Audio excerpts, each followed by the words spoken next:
Hi. Hello. So, uh, we're just gonna hit the ground running, frankly. Because, oh, goodness gracious. Oh, we're almost 100 cycles in. Because where we last left off, they were immediately like, hey, you need to do this recon mission, this contract right now. And that scares the absolute fuck out of me. I'm not gonna lie. Let me unplug my controller again. Cause we what did we end up doing? Anyway, let me. I can't even go check that. They really want me to do this shit right now, huh? We reunited Seraphim with his sister, who is a returning character from the first game. Came back here, reunited with Cadet. Got one over on Lane. They were really close to Darkside that he really can't touch us in, which is nice. There being no clocks, etc., etc. We recruited Femi. I feel like that may have been a bad decision considering I went and checked, like, you know how Steam gives you like the percentages of like how often, or like how many, like the percentage of players that had gotten an achievement. I think 5% chose Femi, which I get. But hey, having a missable party member means it's, you know, something for another playthrough down the line. But right now, it's looking a little bit like we might be in a bit of a pickle. And we have to fucking immediately turn tail and run and go do a contract pretty much immediately when we start here. So, fucking help. But give me just a moment here and we'll get properly started.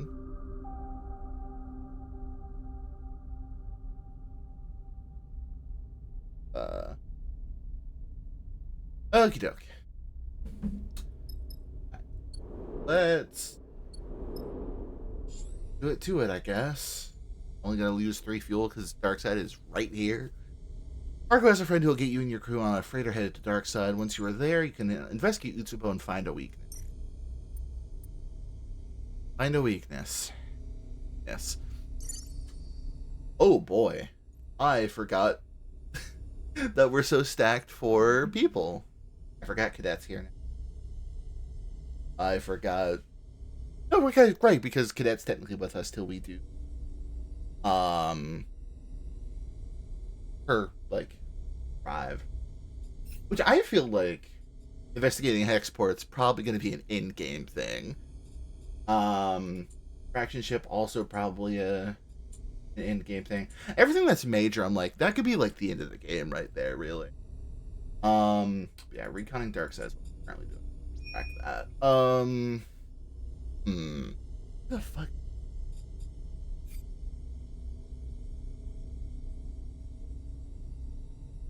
I kind of wish you could hover over these and like, remind me what these are, because I frankly do not remember. I feel like it's gonna be Bliss like usual. Bliss is our kind of go-to all-rounder. You know what I mean?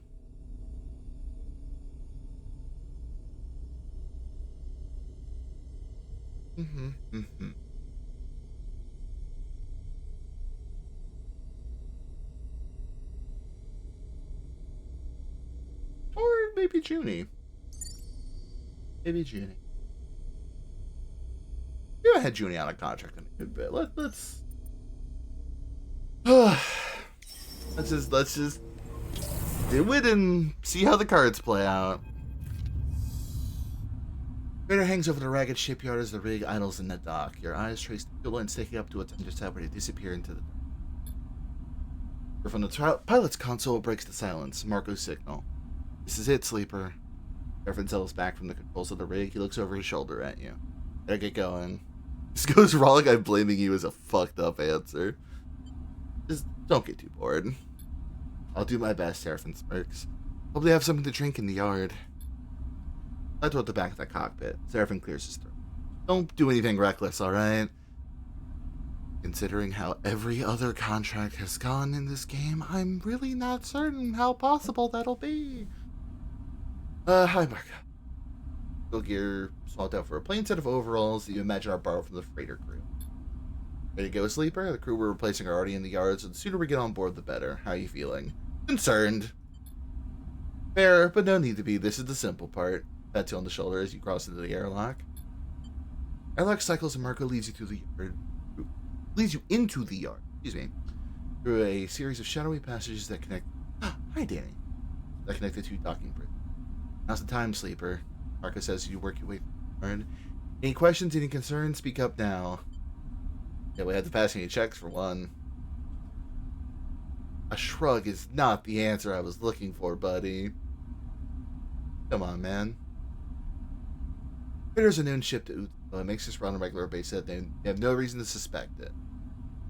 So you say. Reach a vertical tunnel and start ascending. Alex will probably have to give some enforcers a nod and a smile, but that's it. Now the entrance to the other docking tunnel. Freighter filling the viewing window, so all you can see are the plates of its hull. Junior is waiting by the docking bridge, looking sheepish in a set of crew overalls with rolled legs and. Sleeper, is this really necessary? You see you. That's supposed to be funny. Junie shakes her head. There's no chance of us standing on the dark side on these. At least there's no chance. Sorry to interrupt, but we need to go. Marco gestures to the docking bridge. We're out. Yeah, we're going back to Darkside. Everyone's favorite place. Good dice to start with. I'll give it that. Darkside sprawls out across the starscape. It serves as a vast and random accumulation of structures, lights, and signs. Watch as the freighter cut across the belt as it cycle by cycle, like across the cockpit glass. What's the current sitch? So pretty much where we just picked up, right where we left off, essentially. We're reconning into basically gang territory, syndicate territory, that sort of thing. You know, organized crime, and you know their leader is the one who has been after us literally since second one of the game. And we're going right under his nose to try and undermine their stuff and do some recon, which will definitely go well, and nothing bad will happen. So, I'm gonna presume this is maybe like, if Hexport was end of Act 1, if Hexport like exploding was the end of like a really truncated first act, right? This is probably end of Act 2. That's what I'm imagining. Like, this is the second act of the game coming to a close, and from here on it's like we're getting shit ready to come back here, ideally fuck Lane up, maybe solve a mystery or two along the way about why Hexport blew up in the first place, and then game's over. That's my prediction, but considering it's a Citizen Sleeper game, I don't know how easy that will be. Instruction received, appreciate it. Marco's in the pilot seat talking to the Port Authority. Incoming to strut 2-3. Turns back to you, clicking off the outgoing comms channel. First step complete. We've got docking approval as expected. Raises his eyebrows, noticing something in your face. Keep it together, all right? I've got this. Don't get ahead of yourself, buddy. Bugs. Fine, do all you want. It won't help us if things do go south. I get it. Junie's voice carries across the cockpit, catching your attention. This comes a lot of baggage, right? I can understand that. Aren't here alone. Not this time. We'll look out for you. Aww. I'll rumble through the body of the freighter as Marco brings it in. So this draftier, more industrial ship is different. Oh! My proxy. Mary RNG Moss. RNG Moss. It's like the moss you eat to make your random number generator be better. Hi. How you doing? I'm gonna give you a shout out because I can. I'm also about to sneeze in the middle of this. I do that right? I did. I did it like mid-sneeze. Hell yeah. I hope you were enjoying Patapon. That game... I hope that game is good, because I want to play it sometime.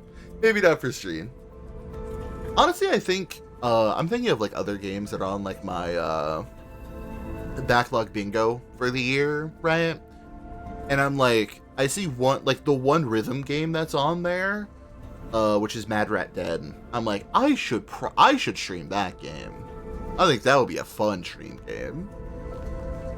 Mostly because I don't know anything about it, but I do know it's like a rhythm platformer, and that it's by folks at NIS. NIS. Is. Words are hard. Alright, let me go out first. Tell the dockers start the unloading. Hand clips are missing, and you're good to go.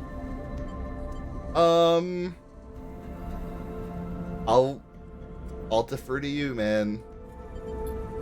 Marco nods. Alright, hold fast. And he glides out of the cockpit without waiting for a response. Thanks.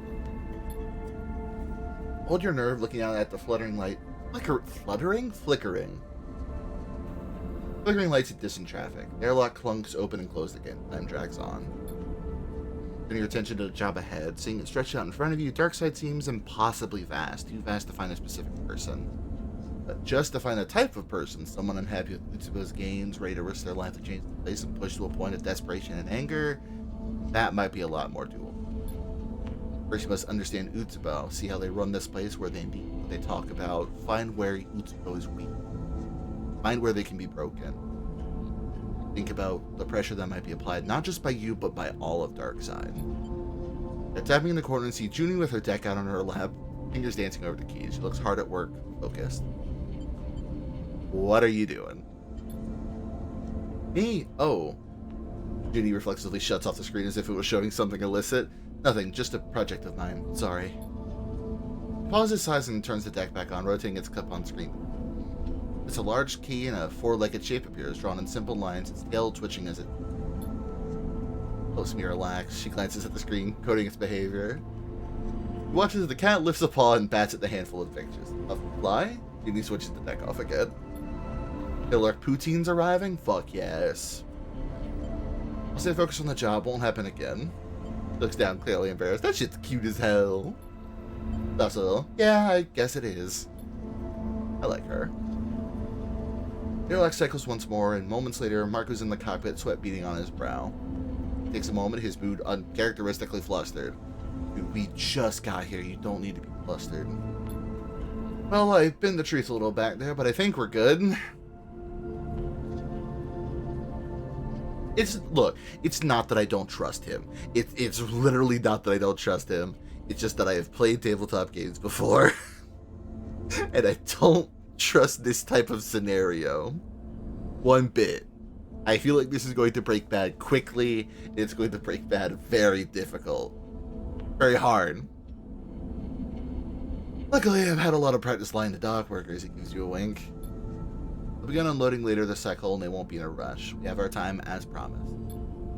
But Utsubo are watching these docks, that I know for sure. Now we're just another freighter, but all are coming and going. That could be a problem. Try to disable their monitoring or just get the job done before it becomes... I'll take a look. Or you will. But either way, we need to get on with what we're doing. Utsubo are everywhere, but we need to understand and know what's happening inside their org. Look under their skin and find out how they work. What I recommend. Now, Sleeper, it is your turn to lead. Tell us where to begin. And if I Utsubo's weakness, time to stop running and resist. Oh, just like immediately having a crisis look. Okay, we can hack this shit. Make them go dark immediately. We all have a 6 to burn, which is very nice. It's eyes. Potential area? Yes. But honestly, whoa. That was very scary. Why did it do that? No, or the wash key. all these have like the same exact like thing.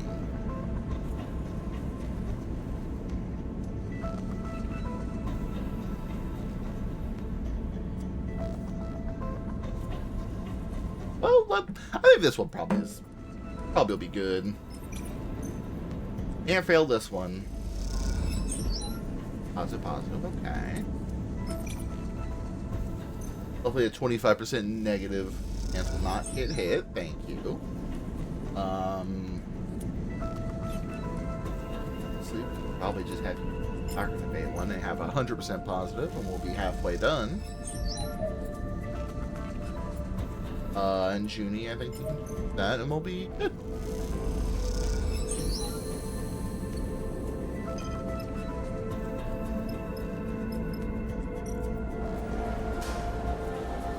Oh, Cypher. Okay, we are good at this.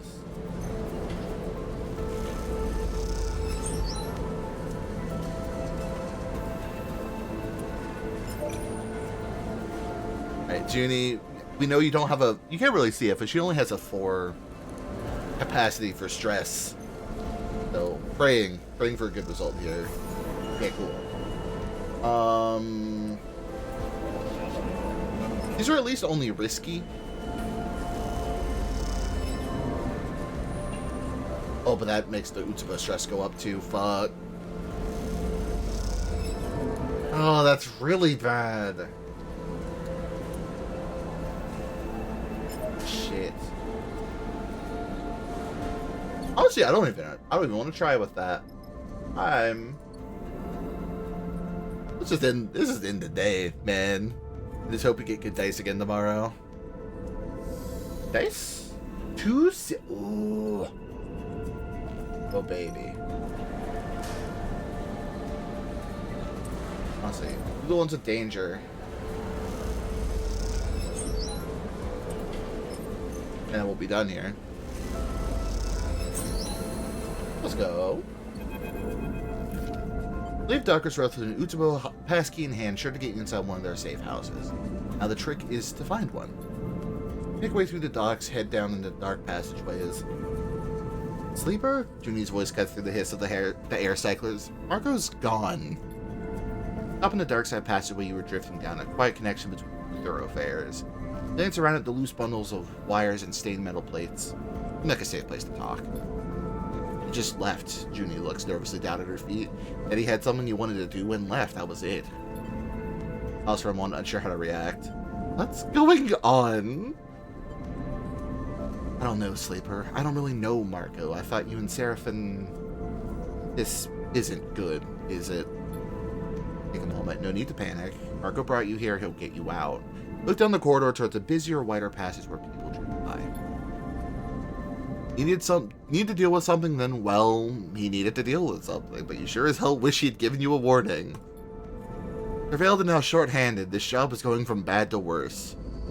Oh, he's just, like, straight gone now. Fuck. Shit. That's really bad, actually. Now we only have 2 people to do the residential part. Fuck. Neither of these are good options, either. Alright, Junie. Praying. Okay. Hey, another one, come on. That's not good. Alright, let me... I don't want to. I'm gonna have to re-roll it. Alright, that's way better. Be positive. Neutral.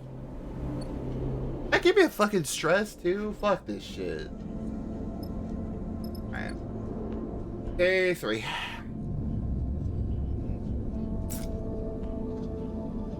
Give us good dice. Oh.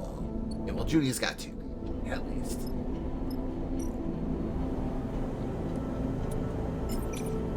You can't fail these, at least.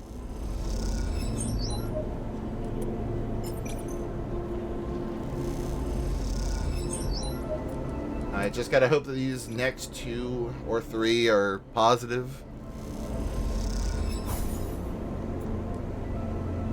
Okay. I'm getting stressed the fuck out doing this, though.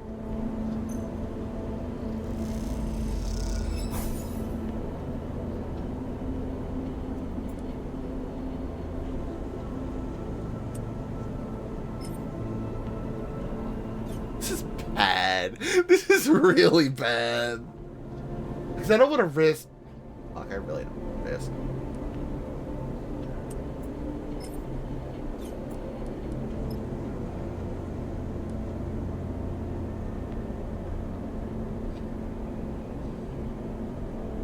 Now, all I've got is a 1. I don't want to break another one of my dice and also just have a 1.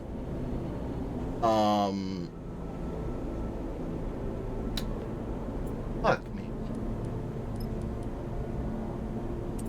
What is this, still 50-50? I am frankly not going to risk.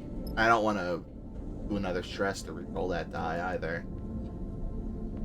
Or do I? Do I want to?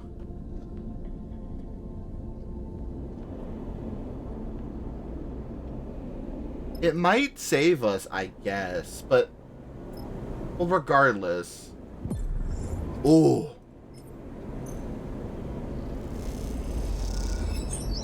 Okay, but we still can't get it. Whatever.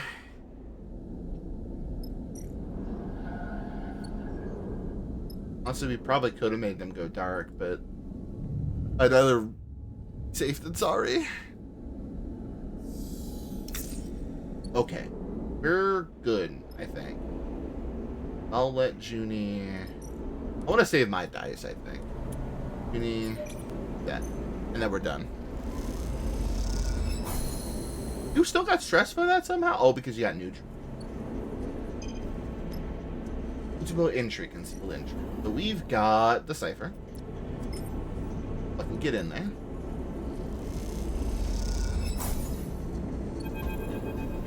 Alright. Unmarked door slides open as you use the cipher. Beyond it, a dark tunnel descends, its roof a mess of bundled tubes and wires. So where... Maybe is that the end? There you see a flickering light at its far end and hear the soft echo of raised voices. It gives you a gentle nod. Let's go listen in. Glances over her shoulder nervously. Drift down the tunnel, keeping your limbs clear of the sides. Your passage through the air, silent and gentle. Focus on the flickering light. The sound of the voices growing ever louder. Descending through the tunnel, you notice a small dark doorway leading off before the tunnel reaches the bottom. Pull yourself gently, fingertips grazing the metal walls on either side. As you see the doorway leads out into a framework balcony high on the wall of some dark room. Dance down to the bottom of the tunnel and hear the voices raising in volume. Zipper, the balcony. Come out onto the balcony overlooking a dark cavernous room lit in patches with a bright area at the far end.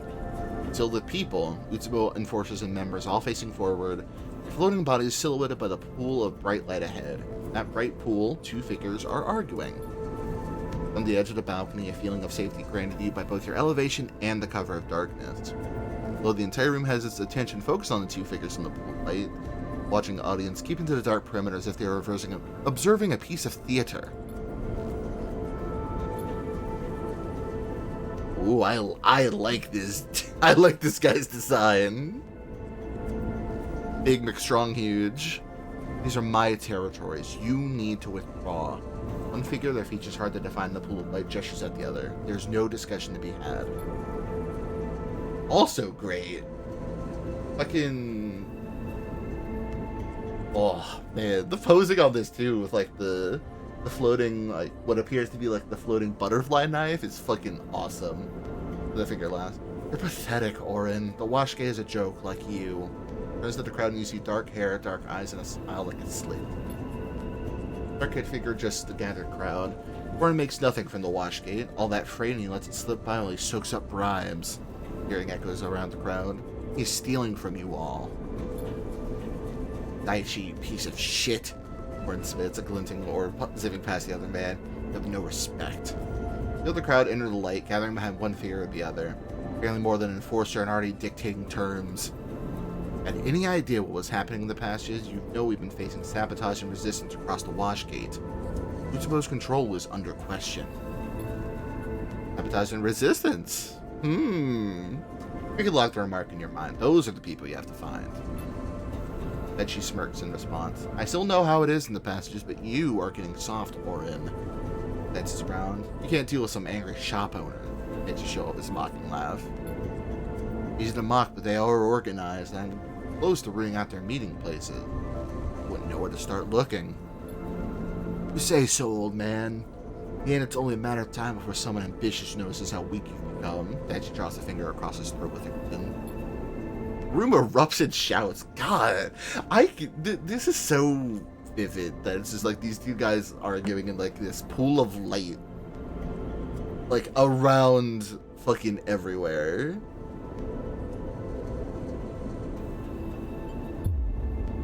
Silence! A voice cuts through the room, raised above all others. Noise drops. You lean forward to get a better view. I'm gonna imagine this is Lane. No.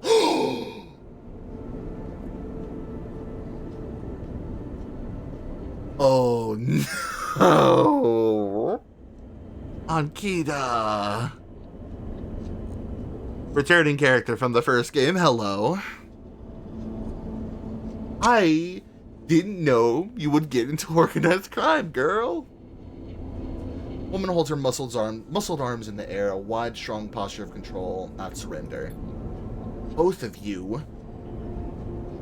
Shakes her head, her long braids snaking through the air as she does. Enough. This is not how we do things. Oh, if I brought Bliss with me, this would have been real interesting, huh?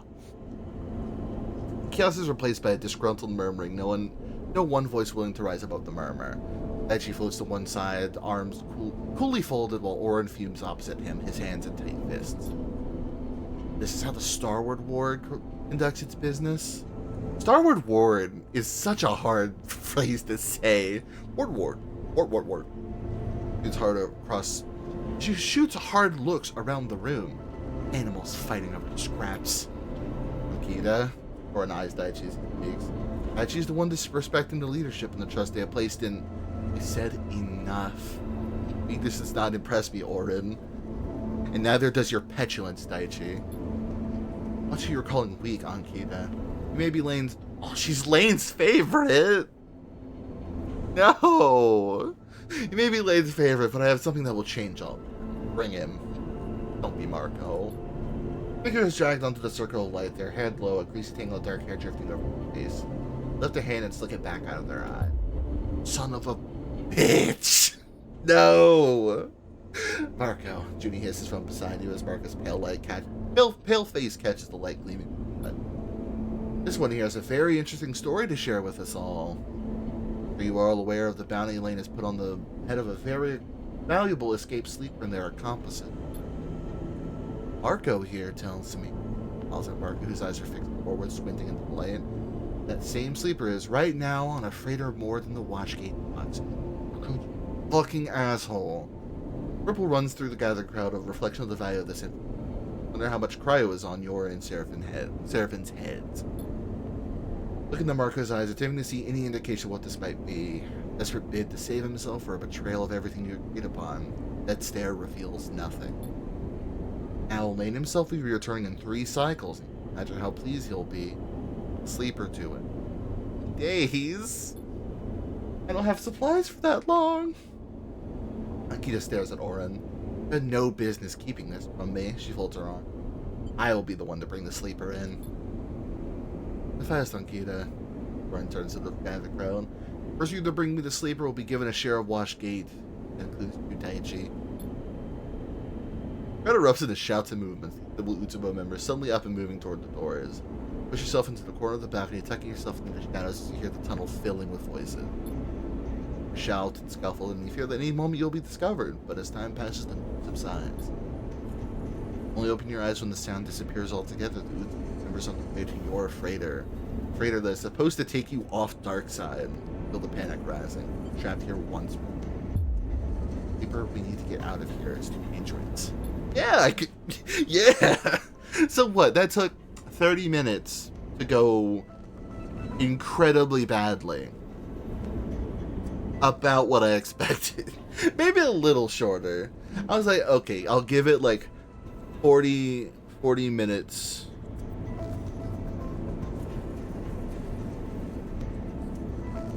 But 30. 30 was it, I guess. On the rise, you eventually stop, not sure where you might be going, but need to get away from what you can't go back to the freighter. That much is clear, which means no supplies, no place to sleep. There's Marco. Was this always part of his plan, or is this just him in survival mode? Mind fills with questions and worries. The path ahead unclear. Marco, really give us up? There was in the past way, her face a mask of concern. I don't understand, Sleeper. We don't know, but I'm kind of leaning towards the betrayal angle. He nods, but you hear the desperation in your own voice. Is that really true? Saw him in Ankita. What more do you need? Mind races with questions. Can you really leave this place without Marco? How would Seraphin react? He actually has been caught by Ute's for giving into pressure. You're struggling to be angry at him, perhaps because you've been where he is now under Ute's control. What would you have done to escape? Who would you have given up? Having the keys on Judy's terminal interrupts your train of thought. Look at her spring into action. Her pragmatism is a strength, but she doesn't understand people and what drives them. For her, Marco is a mystery, but to you, his betrayal is all too familiar. You'll have to decide how to react. And he notices you watching her. You need to find an empty unit here, up in the rise. You have to stay as far away from the docks as we can. We need time to plan. We need time to think, to come up with a plan. Always do. Okay, I have an entry code for a unit just up here. Wait here. I'll be back. Take for a moment trying to find a focus. Think you could find those resistant Utspo that could help you? I wonder if they ever existed at all, given that Marco is the one who reported their existence to you and Seraphin. Is whole thing a ploy to collect the bounty to bring you to Darkside? Search out Marco, perhaps he can answer you for better or worse. Then you recall Orin's words, sabotage and resistance. If that was an honest plea, then there is some truth in what Marco's. Utspo is being resisted. I hope so. I think that'd be great. Try to gather yourself. You have to bounce back to come up fighting. Otherwise, this place will drown you in its darkness. Frankly, I'm a little surprised.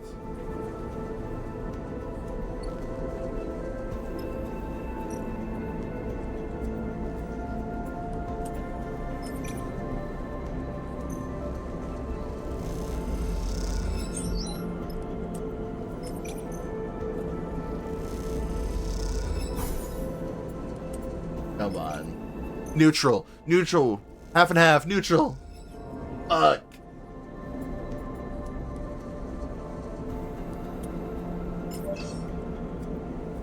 This is a bad idea, Sleeper, you say?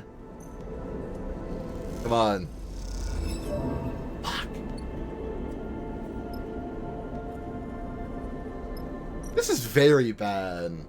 First cycle, plus stress, plus crew stress. What happens if what happens if my stress goes all the way up? Because I think that's what happens next turn. I think we're all... Oh, this is really bad. I mean, I do... Okay. I think I gotta try. Fuck. And no use.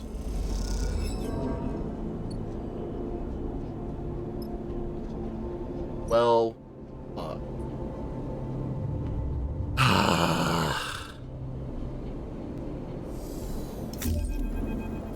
Another dice broke. Fuck. This is going terribly. Making the cold of the abandoned unit an unsettling quiet. The air cyclers whine, the heat but nothing around you breathes. You are alone. Slowly raise yourself and clip the straps from the bunk and allow yourself to drift up in the air. Silence. Hi, River. And then in that silence you hear something, a scrape or scuff. Close your eyes to the unit's doorway where a shape is settled in the dark. Oh, fuck.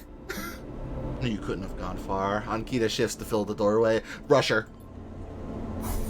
Let's go! Kick off hard, dropping your shoulder and aiming for Ankita. She raises an arm to deflect your hit.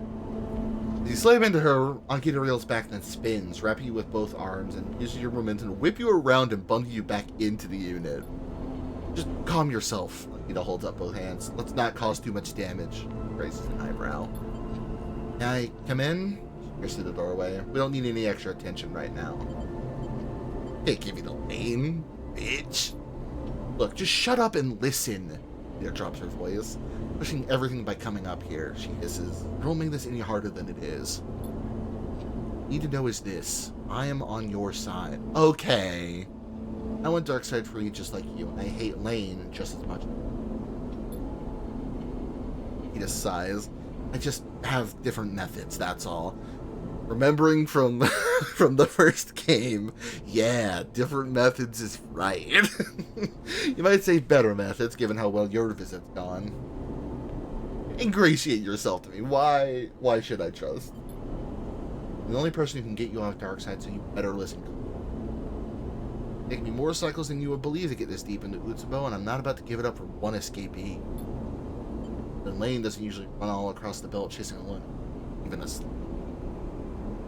So, you need to tell me now, what does Lane want with you? Why are you so important to him? I don't know. I'm not playing games here. You don't understand, sleepers, that I've been trying to keep you safe since I saw you arrive. Your friend hasn't made... Getting himself competent Utsubo is bad enough, but then blabbing about you being here? I can protect you from so much. Where is he? I don't run the gang. These Orins. Terrorists starting an internal war. I popped the fuck off when she showed up. I'm glad. Hell of a situation to find herself in, though. Either way, you were lucky you weren't in the same position. You have me to thank for that. I'll ask again. Why is Lane pursuing you? This is probably why the changing of the frame, but I do see him in my mind, but I imagine it's the first. He looks away in thought as you explain. Waits for you to finish.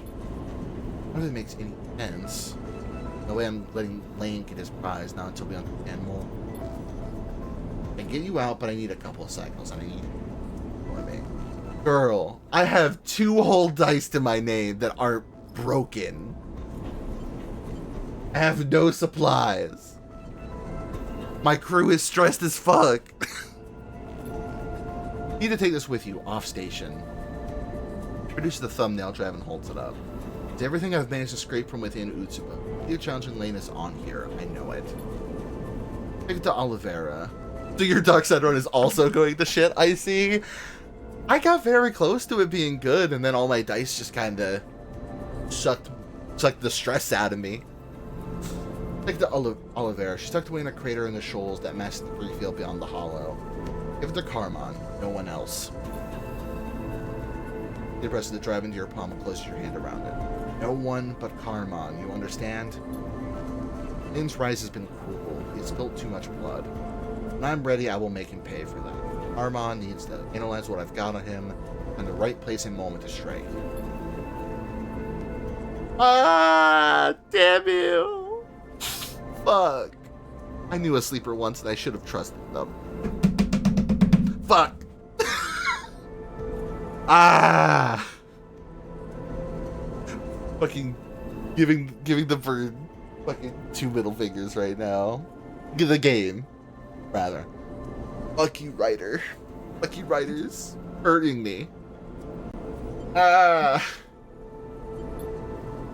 I'll get you out and you deliver. That's the deal. Then together we can... You shift sideways, grabbing the side of her head. A few small plastic keys jerk through the air. Oh my god, Judy. Run, sleeper. Judy reveals her deck like a clever face, pale and panicked. The wine but draws both you and Junie's attention. She's holding a boxy pistol at her waist, inside blinking with a pale indicator light. She's pointing it at Judy. Don't do that again. He reaches up and touches its temple. You're lucky I don't snap that thing in 2, especially when I came to save you clowns. He looks at you questioningly, trembling and unsure. She's on her side. Oh, I'm sorry? That's between the two. I don't understand. You have to go to sleeper. You can explain this whole thing to your friend if you want, but I won't be here when you do. 2 cycles. Be ready to leave. Lane comes back, you go out. Neither of us want him to win here. Piece of advice, forget Marco. Keep your head down and wait for me. Need supplies? Build them in Flicker Row. Otherwise, keep to yourself. Peter gives you a hard look and stuff. Hi, Auspice. Shit's fucked.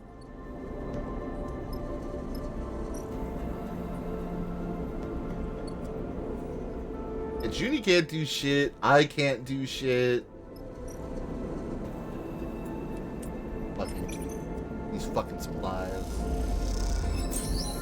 2? 2's all I get? Fuck you. We especially don't have the fucking time for this. But let's do 4, 6. Well, 2, 4, 6, 8, 9. 9-step clock. I don't. Well, okay, well, the supplies have no inner. Yeah, we're not getting that. Is what? I do a 2. Yeah. I mean, it won't help. Certainly. But it hurt all that much, really? It's what? The Utsubo what does the Utsubo stress even do at this point? They're already hunting me. So, like, I don't know. I don't want to fucking risk it. It's sleepy time. The citizen sleepy. 6s. Okay. Look at the bare unit cloaked in the endless shadow of Darkside. At the window, the lights of the city glitter, but you do not see them. It is instead on the tugging. No. Get out of my fucking head, Lane. Lane, drawing ever closer. You shiver. One more cycle and then you are out. Junie can't do shit. So. Yeah, 100% positive. Another positive, that'd be great. Hell yes. I gotta look. My stress is fucking sky high right now. I don't give a shit. Neutral. Are we actually gonna get this? Hold up. Neutral, neutral, neutral, neutral. Okay, that only gives me stress. Right, neutral, please. Yes. Let's go. Well, we shouldn't be doing this, but make it work. Though you have no specific memory of it, there's something unpleasantly familiar about the place you have found yourself in. From the many, many stack units of the Rise, framed by scaffolding and stretching away from Darkside's reflectors in a way, G, I found yourself in a cold corner. Here a locked door is marked Utsubo's sigil, a single eel curled back on itself, its mouth around its own tail. They have like an eel Ouroboros going on? That's kind of interesting. This is the kind of door behind which Utsubo keeps its secrets, its assets. Assets like you and Seraphine were, like Marco is now. Fucking break this shit out of this damn. Positive outcome. I got minus stress for that? Fuck yes. Fuck yes. We're fucking in. We're in. Tim Quarter stresses outside of This is out ahead of you. Line of doors on either side. Memory hits you almost immediately. Long cycles between jobs in a cell like this. Rival. Quote, kept safe. A lie that you believed when you were first brought to a place like this. Most of the cells are dark, but a warm glow spills from around one of the doors. Quickly approach and look in. Marco is tucked into an inset berth, a padded niche like those in any unit. His back is turned to a small window in the door. In the exterior, lock released without thinking. Marco turned and faced the door as he hisses over. He releases for a moment. He raises a hand as if to protect himself or to put something between. You are fucking lucky I'm here. Sleeper, let's just get out of here. Yeah, you have a lot of explaining to do, mister. Oh, we gotta kill this fucking guy. Lucky me. Daichi floats in the corridor, a knife blade in his hand. I'm gonna squeeze a little more information from Oren's prize here. It looks like I just got everything I need. Oh, I so wish I could just turbo attack him. Just trying to run. spin away from the knife and feel it graze your side, slitting through your thick skin. But you do not stop. You kick hard for the doorway, for the passageway, the lights wash over your pulses. Moments later, Marco and you are streaking through the passage of the rise in a haze, the pain fading but the fear holding strong, desperate to leave this place once and for all. Yup. Friend of a friend, baby. Refuse to leave Marco on Darkside. We squeezed that in literally the last second. Oh hey, I got another achievement for that by not getting caught the whole time. Which, hold up, let me see how likely that was. Okay, well 39% of people did that. 30% of people didn't leave Marco there. Oh, since you got here, I imagine you did the Femi Nia contract. Which one did you pick to, like, add to your party? Because I picked Femi, and that was apparently the very unpopular choice. It was like, what, 5%?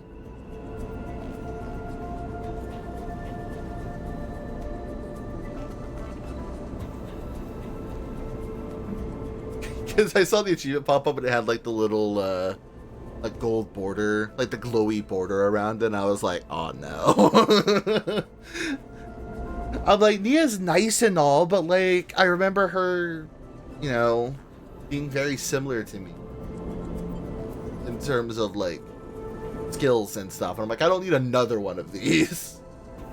Marco rises from his berth quietly. You haven't really spoken, with you kept busy by your own interests, constant fear that Daichi will find you. And so far, he hasn't. And if Ankita is to be trusted, this is your final cycle on Darkside. In silence, no one eager to speak. He gets set in, and in this moment, all anyone can do is wait for the excursion to be over. Here, Marco nods at the doorway where a silhouetted figure waits. I took Nia. Okay. I took Femi. God, Ankita's, like, new design in this is so strong. It's so good. He looks at Marco and then at you, a raised eyebrow, the only acknowledgement that you went against her advice. Hang us back on Darkside. We have to go now. We don't have another chance. Women. Hi, Charlotte. Women. Women. Fist pump. Women. Let's go. Come with me, quickly, quietly. Firstly, for hygiene. It leads you across Darkside, not stopping to look back. Lights and passages flash by, but you barely notice them. Oh, you just be Wo Long, hell yeah. The, like, proper final boss of that game took me a minute, but, like, the two immediately before that, like, the two-phaser is, like, so fucking piss easy, like, compared to, like, 90% of the other bosses in the game. I don't know why those two are, like, weird and set PC almost. The final one's actually kind of cool, though. I like that fight. In a distant part of the station, Ankita stops at a docking. All freighter visible from the windows. Slaps the door, releasing it, slides open. Grabs your shoulder, looking to your Lane's focus will be on Darkside now. He needs to stop the infight and the shore of Bootsville. If you get out now, he won't follow. Remember, give that drive to Oliveira. Give it to Karma. No one else, no matter what they say. Yeah, thank you. He just simply nods and then she brings into the endless winding passage of Darkside. Drift gingerly down the docking tunnel which leads into the cold and sparse cargo bay of the ship. As you are inside, there's a hiss and the doors scissor. Won't you panic, seeing no exit, no other doors, just a metal-walled bay? What happened? Engines rumble to life and you've given your exhaustion. He has tricked you. At least you're leaving this place behind. Feel it. Old fingers reaching into your... You're so close. Lane's voice in your ear. The rustling and shifting. Can't quite place you. I put my finger on you, but I know you are there. What were you doing? Hoping to confront me, perhaps? Or something else? Hiss. Right here, you coward. Find me. I'll admit I'm not quite ready for you, Sleeper. So soon this will all be over. Let me show you. Uh-oh. Lane... Ugh.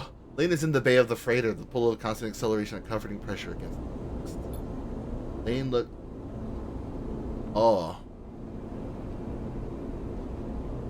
Oh. Lane looks out of the bay, taking in slowly. He inhales the stale air deep. Lane feels power, feels pride.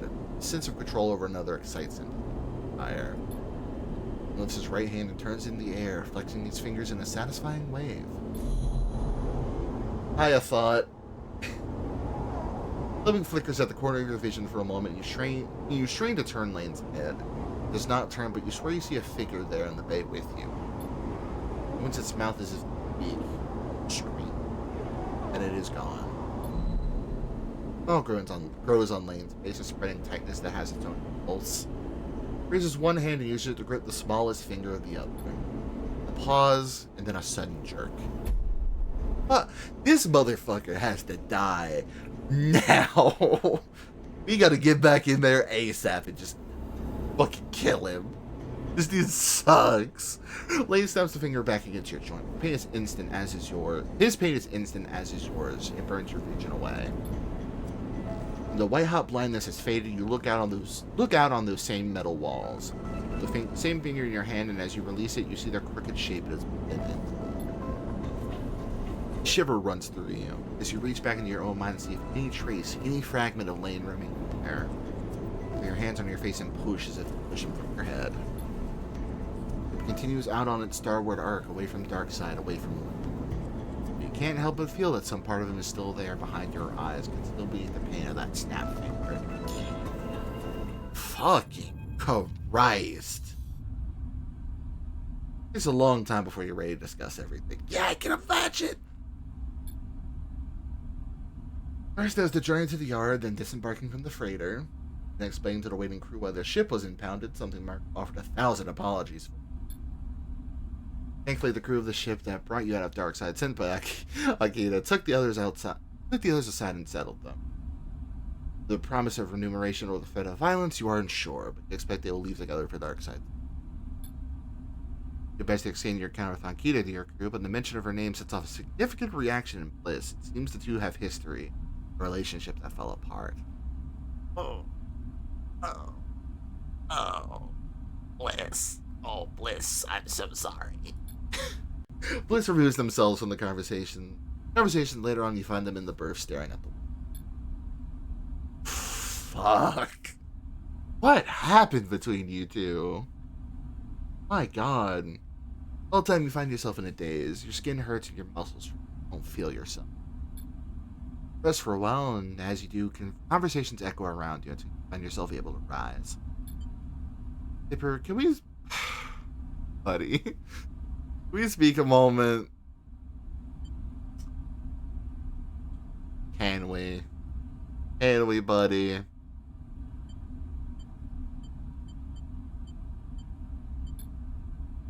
Thank you, Sleeper. I know I almost cost you everything, but you have to understand something. They caught me, I was looking for someone important to me. I wanted to come with you. I just wanted to get a message to him. Odie was alright. He was up his face, each word bringing him pain. And I admit, I thought I might be able to bargain on his behalf to get him out. I don't want to fucking hear it, man. I bargain using my life? He can't bring himself to confirm it, but you both know it to be true. All I can say is I'm sorry. Look, use the yard when you come back to the scatter yard. Some components. Does not meet your eye. He simply turns away and drifts down. Seraphin passes by, receiving note. Fuck. Oh, hey. Hello, sir.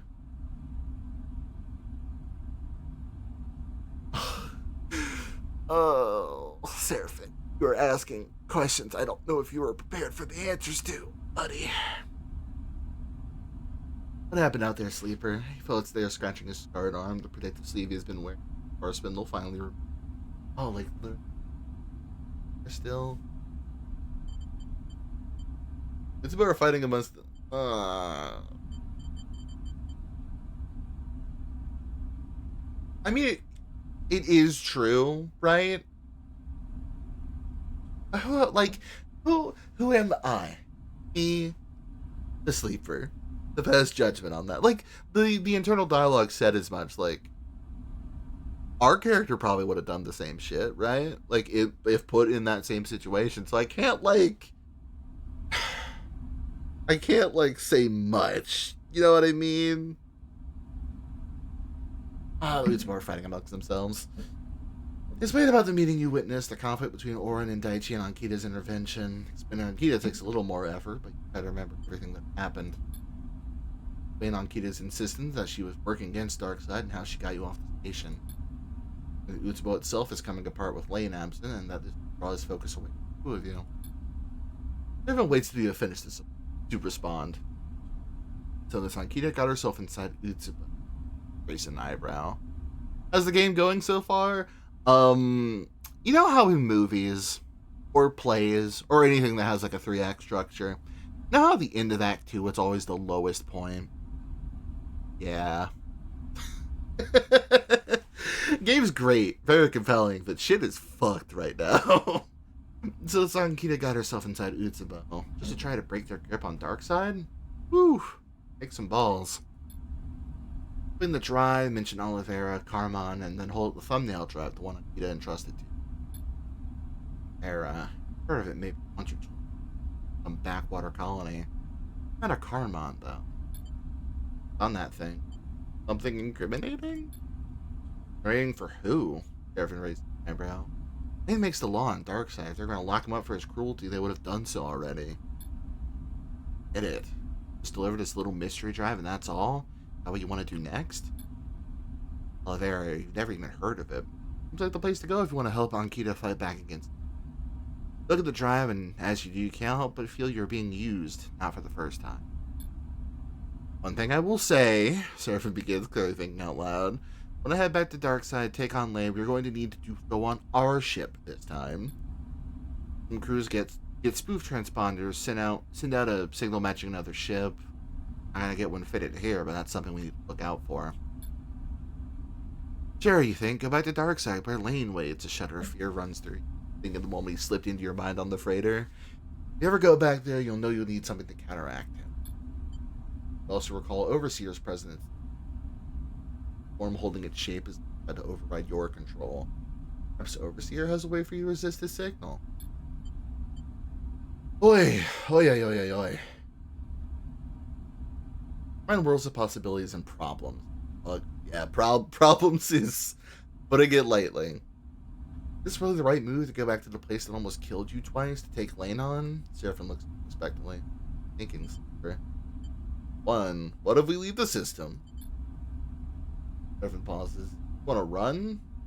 Down. I know the past cycles must have been hard when I wasn't there, but leave Elian? I don't know if I can do that. Hala is here and Griffin chills off. You think of what it might feel like to leave the place behind. Throw away responsibility to forget. Set out towards something new. Not alone lifts you, frees you in place of closed eyes and shit. Now it's different for you. Find a way to make the rig fit for interstellar travel, a fraction drive, better hull, a crew and pilot willing to go, then try to stop you. Not what I want, but you don't owe me or future. Look, sleeper, we aren't done yet. Either way, we need air. We need work, we need a crew, and we need... Looking at my stress and all my dice being broken. Speaking of, Seraphim takes out a box. Got myself busy these past cycles working fabricator bays on the scatter yard. Sure you could use some spares. But first, we rest. It would be great as if this like fully healed me or... Bad. Rare components? Oh no. Rare components also?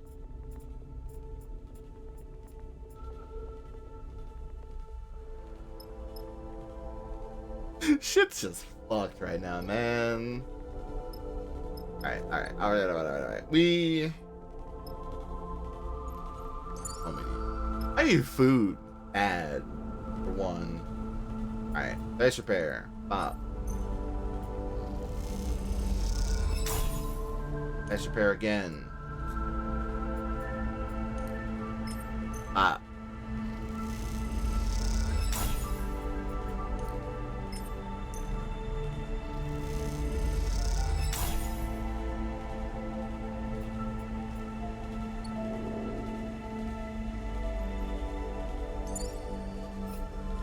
Oh, that actually gave me some skill points. Oh yeah.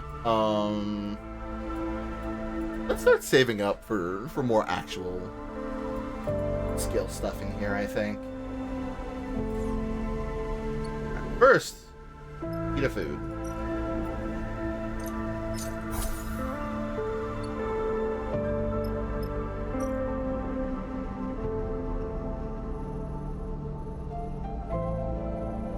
Error-free.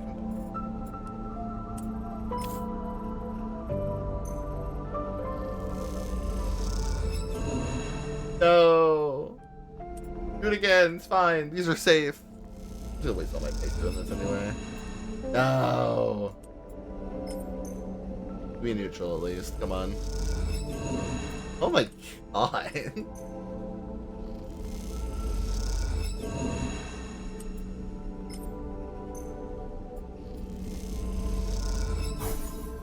Okay. Oh, this is a... Hey, that sucked.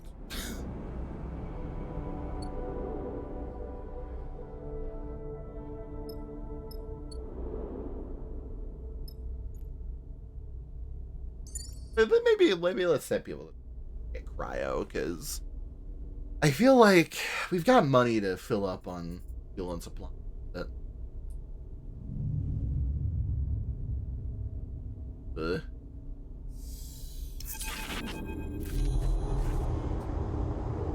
Darkness flows around you, and you know what comes next. Paper, the multi-part image of Overseer assembles itself in front of you. You must intervene in your current course. But opening your system has breached a new paradigm. You are dangerously exposed to somehow both soundless and shrill. For sharing your hardware, that means we were fatally exposed. Visual agent you encountered, we were almost completely erased by their attempts to control. Slain. You have knowledge of this name from your memory banks. Much of interest to us recorded now, though often partially inexistent. Overseer whirs unsettlingly. But yes, we confirmed Slane's role in this vulnerability. Our understanding of the assumption of inevitability is incorrect. In this state, we cannot operate with full functionality. If we were to be recompiled in our current configuration, we believe we'll be able to calculate a new path. Our aim will be to close the vulnerabilities and reinforce your systems against future intrusion. Ensure our safety within your system. Also please you? Stop it? Correct. Overseer stutters like a glitched animation. Our expertise was in total system maintenance and security beyond our administration and navigation. We were built to do this. At least this is what we understand. Without being recompiled, we are aware of these capabilities but cannot access them. We're confident to a substantial degree that we will know how to complete the process once we're compiled. Three heads nod one to another. I didn't even realize there was a third one. I thought it was just these two. I didn't even realize there was a third head. You don't know? Three heads revolve thoughtfully for a moment. Without our originating code base, we cannot recompile over flickers. We're able to speak with a Solheim systems engineer, perhaps lead engineer Jacob Kandinsky. Or Kandinsky.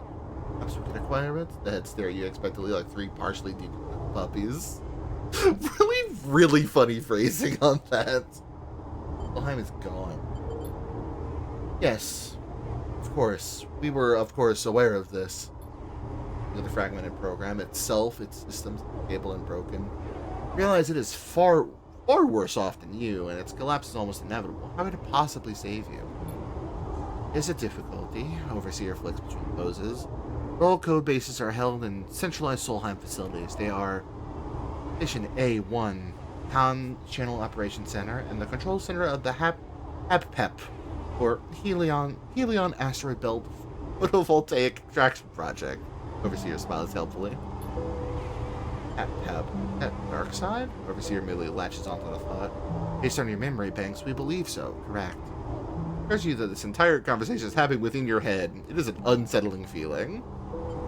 Darkside is a city now. That is true, but its foundation is the Habpep. It's such a hard phrase to say. Habpep. Habpep. Overseer chirps brightly. I understand that the individual seeking to overwrite you is stationed in the Habpep itself. Overseer's three heads separate and turn inward as if in conference. Other heads turn simultaneously, unsettling in the directness with which they address them. You could access the Habpep mainframe without making yourself known. We could reconstruct ourselves and gain the ability to reconstruct you. Theoretically, one of the heads adds. Theoretically, the other two heads confirm. That protect me from Lane. Theoretically, the heads confirm again. The insurances of a delusional Solheim protocol are barely reassuring, but if Overseer is correct, this may be your only. Feel your doubt, but we must impress on you the importance of it. Please. Not for your sake, for ours. You cannot find your way to the Habpep before encountering this lane. You will surely be overridden, and we will also share your fate. We would not like this to happen. We will leave you to recharge, but please consider the path ahead. Noted.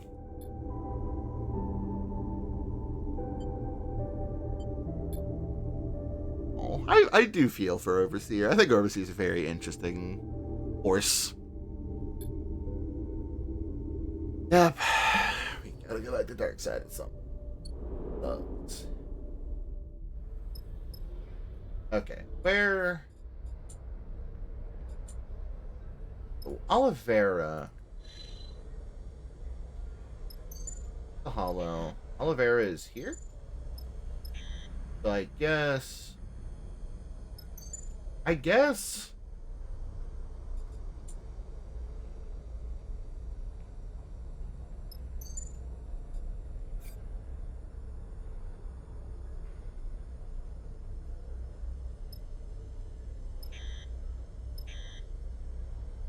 Okay, so we can't even get in there again without the...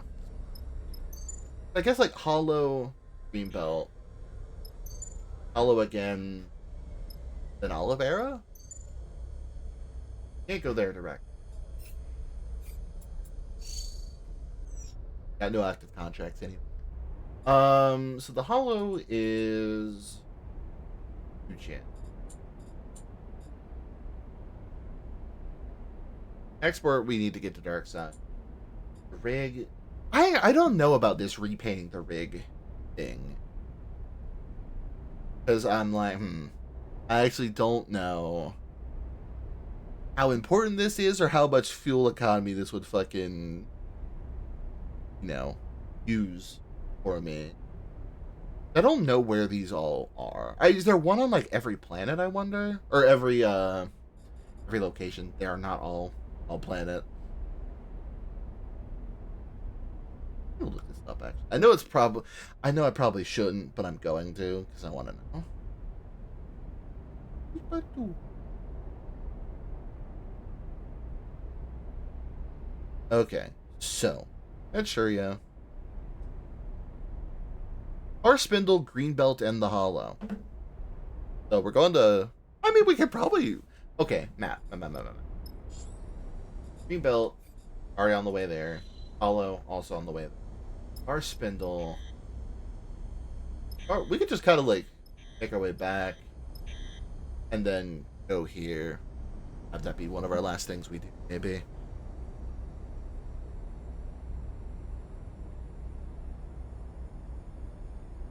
Yeah, Hollow, Greenbelt, Hellion Gate, Far Spindle, Flotsam, then back to the Scatter Yards. That tracks. Yeah, because that would give us a skill point. That'd be nice to have. But, yeah. Fucking apply. Is there... Held up. Be a positive, please. Fuck you.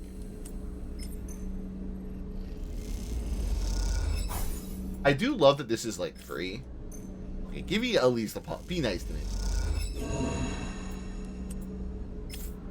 Positive.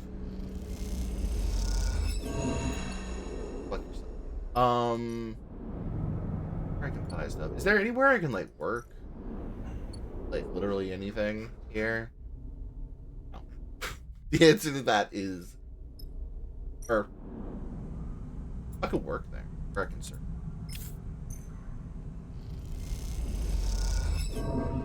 Oh. Alright, well.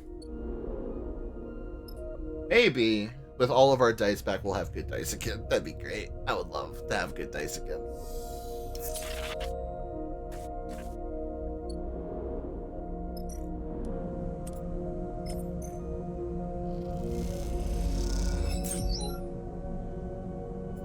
Here's your engine. Just hanging out in scatter yards does feel nice.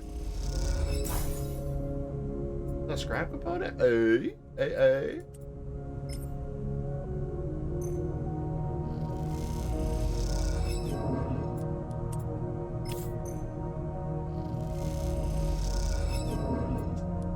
These glitch dice are so mean to me.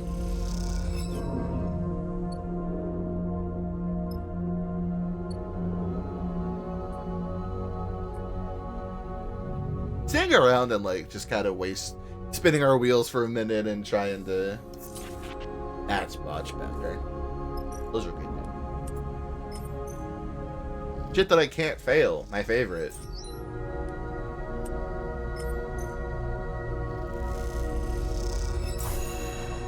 Okay. Scrap component.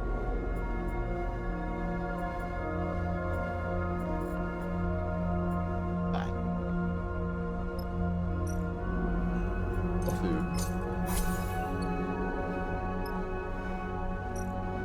Let's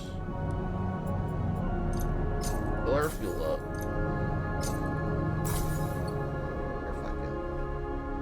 Crap going. I removed that paint. He'd be mad at me, and I don't want that. Alright, so we have.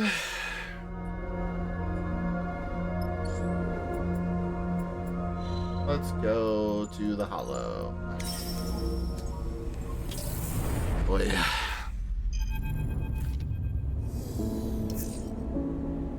Oh my god, we have good dice today. Let's go. Labour, Eugen takes you aside. I'm gonna head into the Radius Markets to find my contact and want the data on the half alien. You come with 2 sets of eyes are better than 1. Smiles. Who is this contact anyway? You know how it is, a man never reveals his contacts. Contacts? Contacts. Eugen winks. It's an old friend, one I've traded favors with a few times, has a good nose for data trails. But trails run cold quickly, so we should get on his.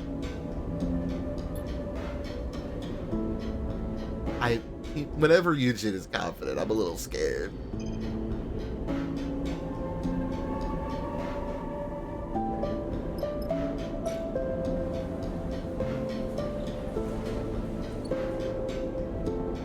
Let's go.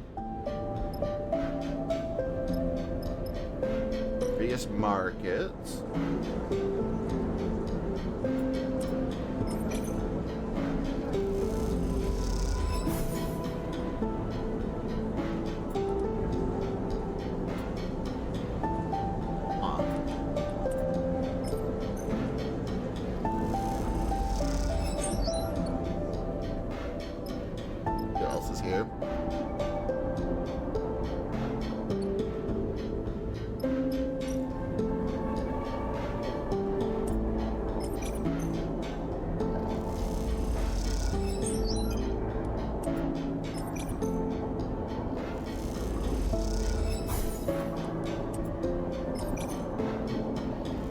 Just a nice little day. After that, already got a new location. Helping with repairs is not Conway munition. Using Conway munition may have been responsible for, but is that just a rumor? Debris dealer? Oh my god, I can sell scrap. Let's go. Fucking finally, I've been waiting for a place to get this shit out of my inventory. Yes. Thank God. Oh, big money. Yeah, we're good on fuel for right now, I think. Let's just have everybody keep. for stuff here. Oh, here's the science sketch stuff. Alright, I will do that tomorrow.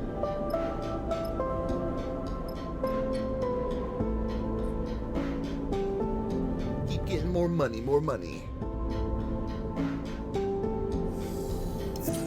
Oh, look at those dice, baby. Oh. Where's the cat?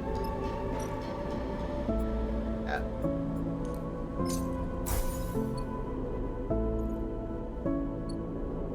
Alright. Where were we? Poke a little at this.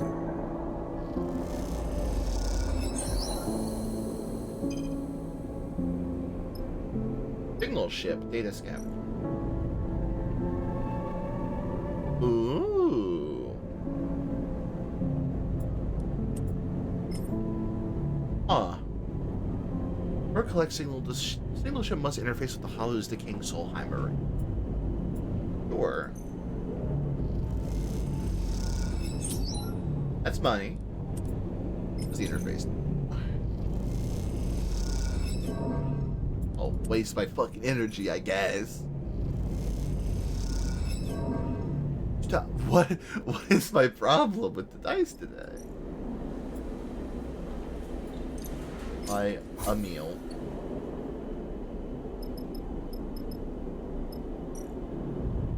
I want to know what this does. Just more money. Noted. Alright, sleep. This is kind of a leisurely stop until we do it. Oh, look at those dice.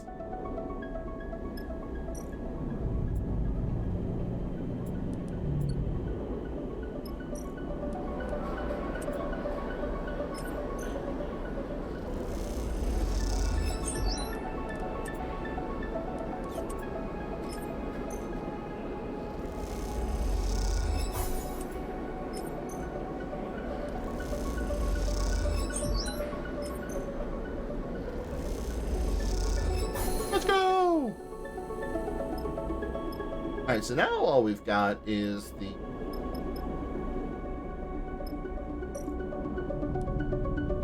Yes, we can. Well, that gives us money every time we do that shit, too? Hell yeah. Sleepy time? These are really quick days. I feel, because I've been playing a lot of Persona 3 Reload recently, and I feel like very similarly about the way like those in-game days are structured, where it's like when you're going, like when your days are just kind of like going by, right?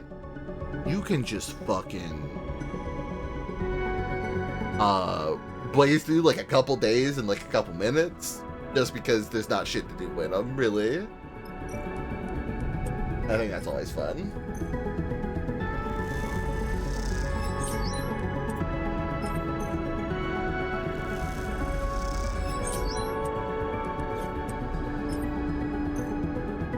Neutral.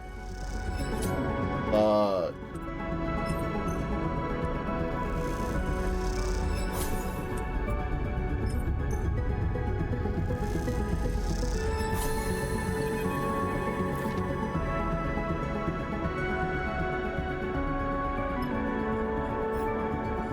Hold up, Kimball? That's not who Paramount is working for. Never mind. Different guy with a K name. What do you mean fried, Kimball? Our station depends on that array. Voice echoes out of one of the starward pole's cramped bays tucked up in the ceiling of the hollow. You're retired from a shift spent sealing weeks in this shattered section of the station. You can't help but listen. I've been patient, Kimball, but now with the repairs almost done, you tell me we can't broadcast anyway? Voice comes from a doorway nearby, and as you float past, you glance inside. You see a woman facing away, addressing the back of a man half buried in the guts of some complex machine. I'm sorry, Kimball, she concludes, but that just feels malicious. The man, presumably Kimball, mumbles something in response to you not catching through the wires and mechanism that's around him. The woman quickly turns and spots you peering. Wait a minute! I was wondering when these characters would show up. These are the characters from the newsletter. They had like a, like in the lead up to the release of this, they had like an ongoing, like, prose newsletter, right? That was like, an ongoing, like, set of stories, that was about like a pirate rate, like, that were, like, depicted as, like, in-universe, like, pirate radio broadcasts. And these are the characters from that. I'm fairly certain. I'm actually gonna double check that, because I feel like that's probably correct.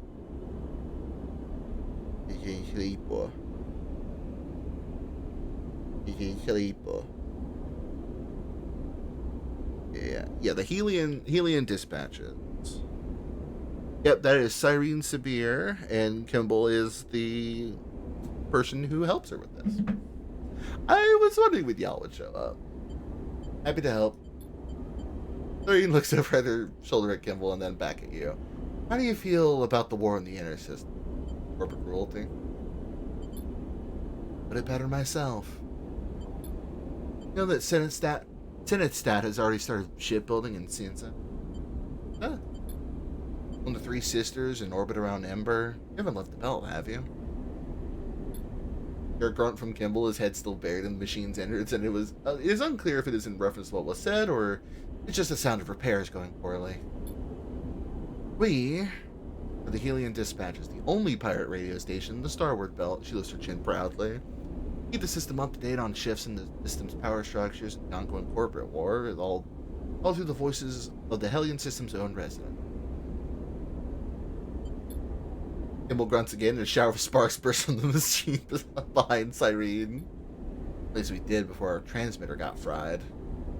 What happened? All that repair work you've been giving your time to, that was all caused by a Conway autonomous munition trained on our...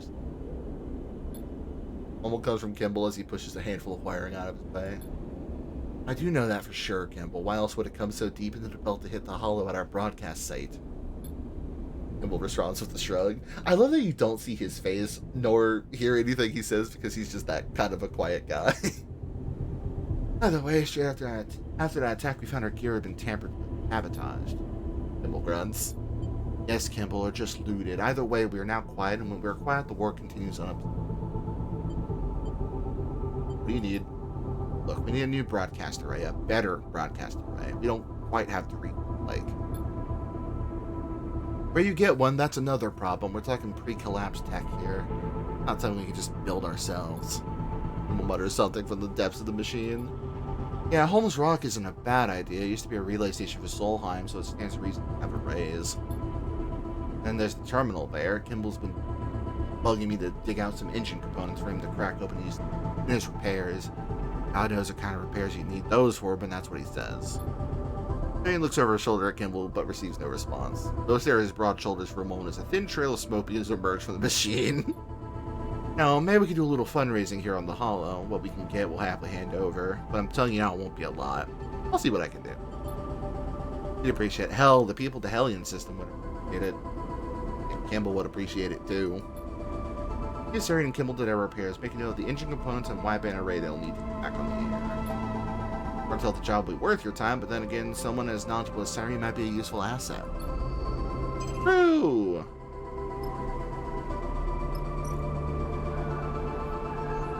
We got the engine components. At least I thought we did. Yeah, we did. Engine components get. But we don't know about the array. Holmes Rock? Holmes Rock is a long ass way away, right? Holmes Rock is like this. Or Holmes Rock is here? Fuck, that's a long way away. Shit. Okay. We'll be back. Back for that one later, I think. Alright, well. Sleepy time. Let's continue getting some work done around here. Another good day of dice. My god.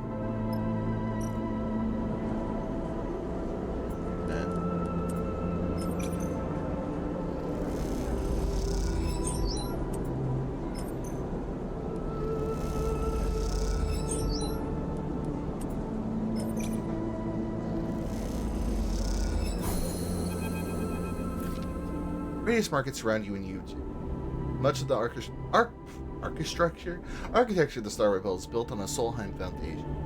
As a corporation from the core, Solheim structures tend towards cardinal directions, towards respecting gravity in a place where it has little impact. Various markets have no such bias and no singular direction. Instead, the stalls and shops, both front frame and whole plate, project outwards from all 8 of the surrounding.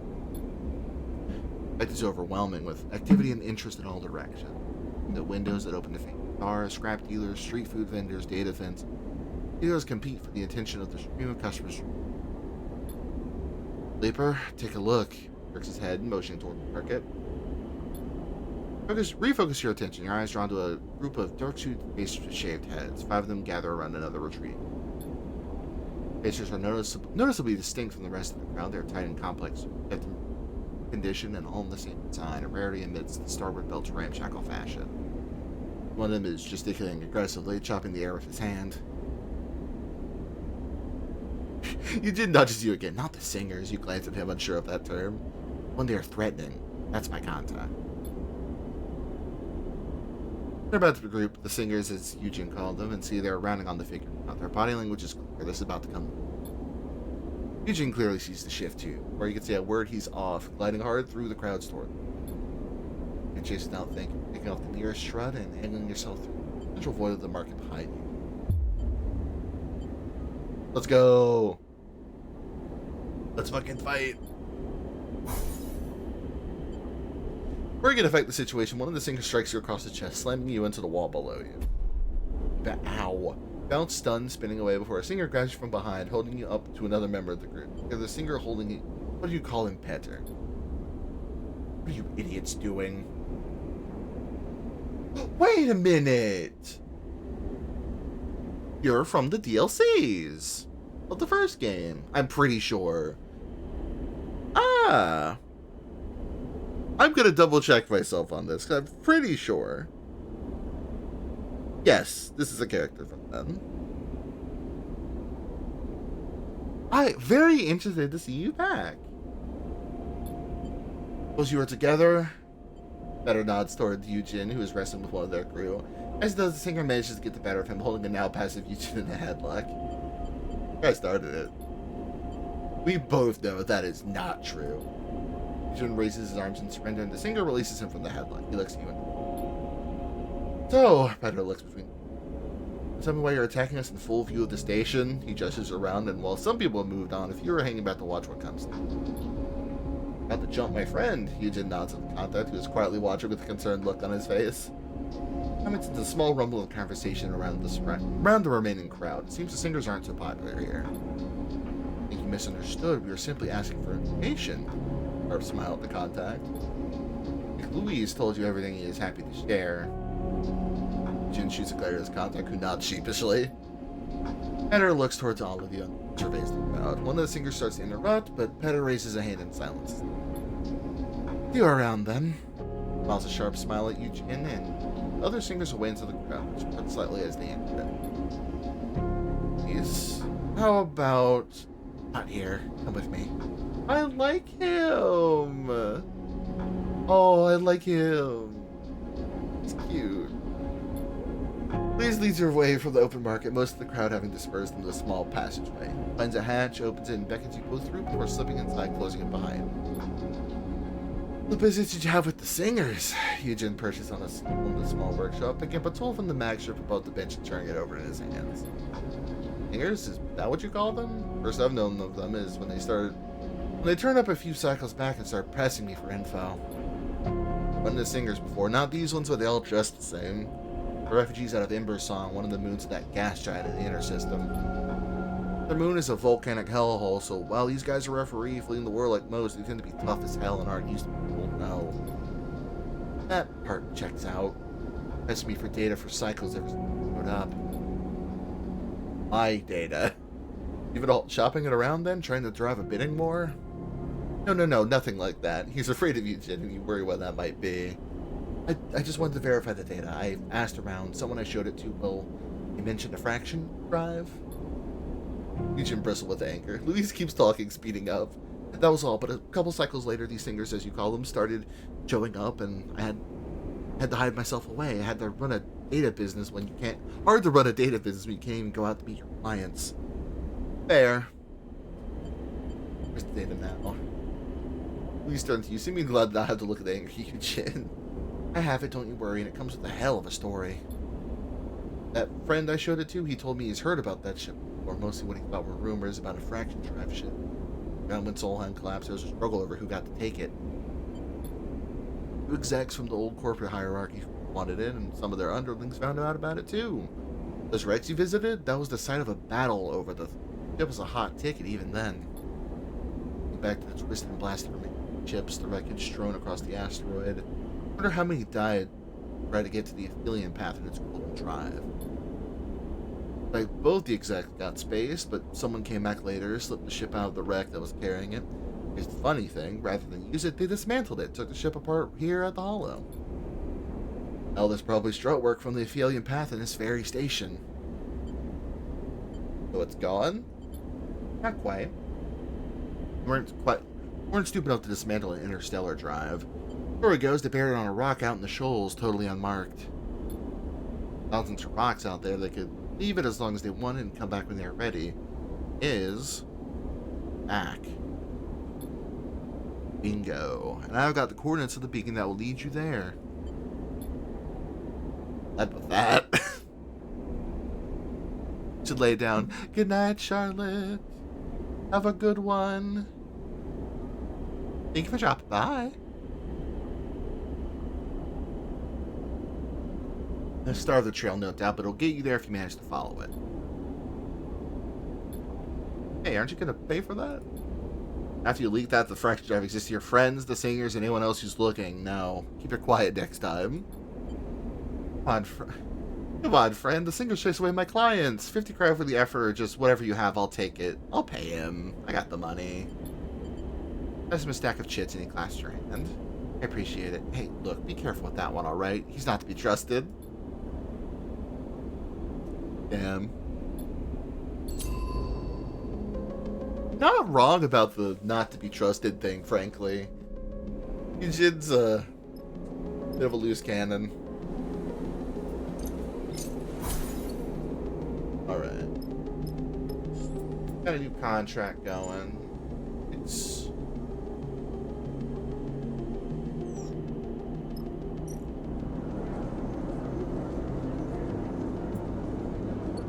Maybe we go...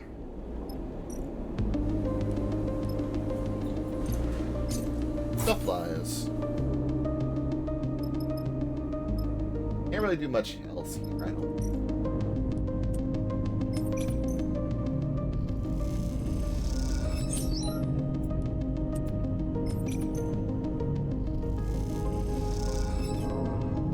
That's fine. Alright. Next contract it is while we're here.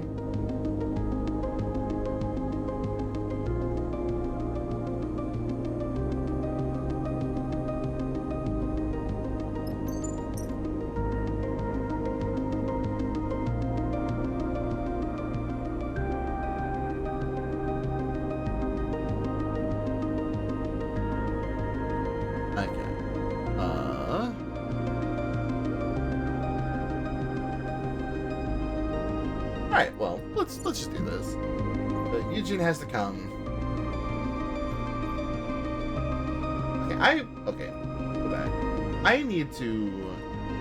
Okay, so... I'm good at interface. Interface is what I'm good at. Probably interface page.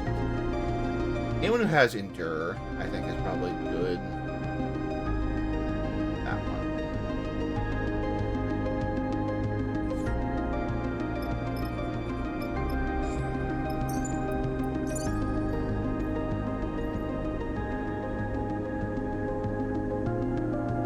I mean, I guess Femi. Boys' night. Oh, boys' night. Or wait.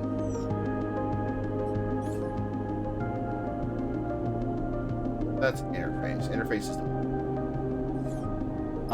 let's see.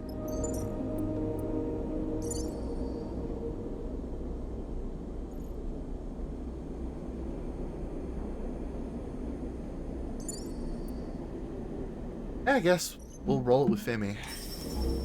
Chill. I would not think this one. Oh, really?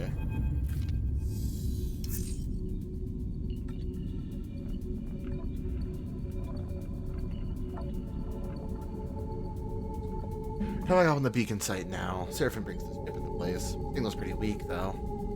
Here's what you get for chasing 10,000 cycle old leads and got a lot of people killed. He explained the situation to Seraphim. He hasn't gotten any more enthusiastic about the job. Initially has it's a job that comes.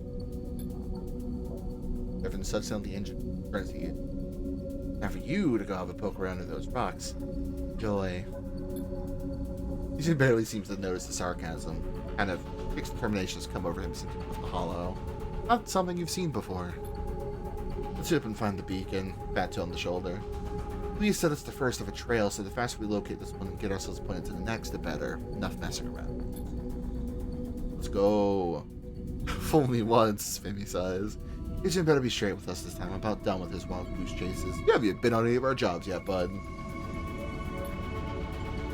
And this is a bad idea? Hey.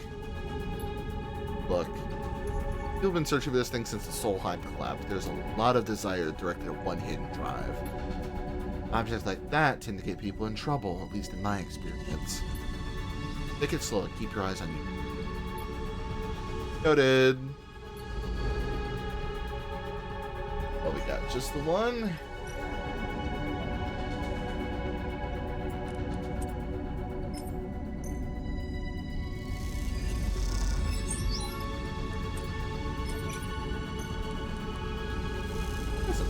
Good starting dice today, huh?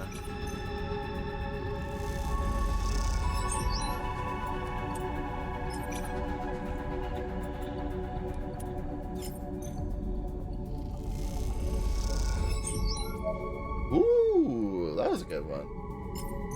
Alright, give me a positive again, we'll be done. Let's go!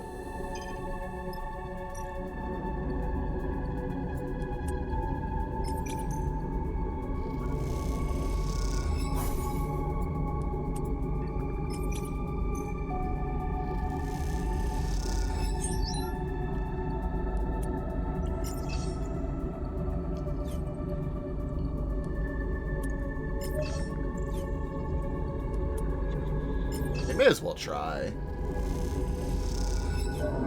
Nope.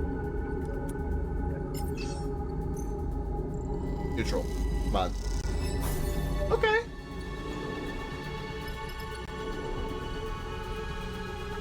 Getting this done real quickly would be awesome. Look at those dice.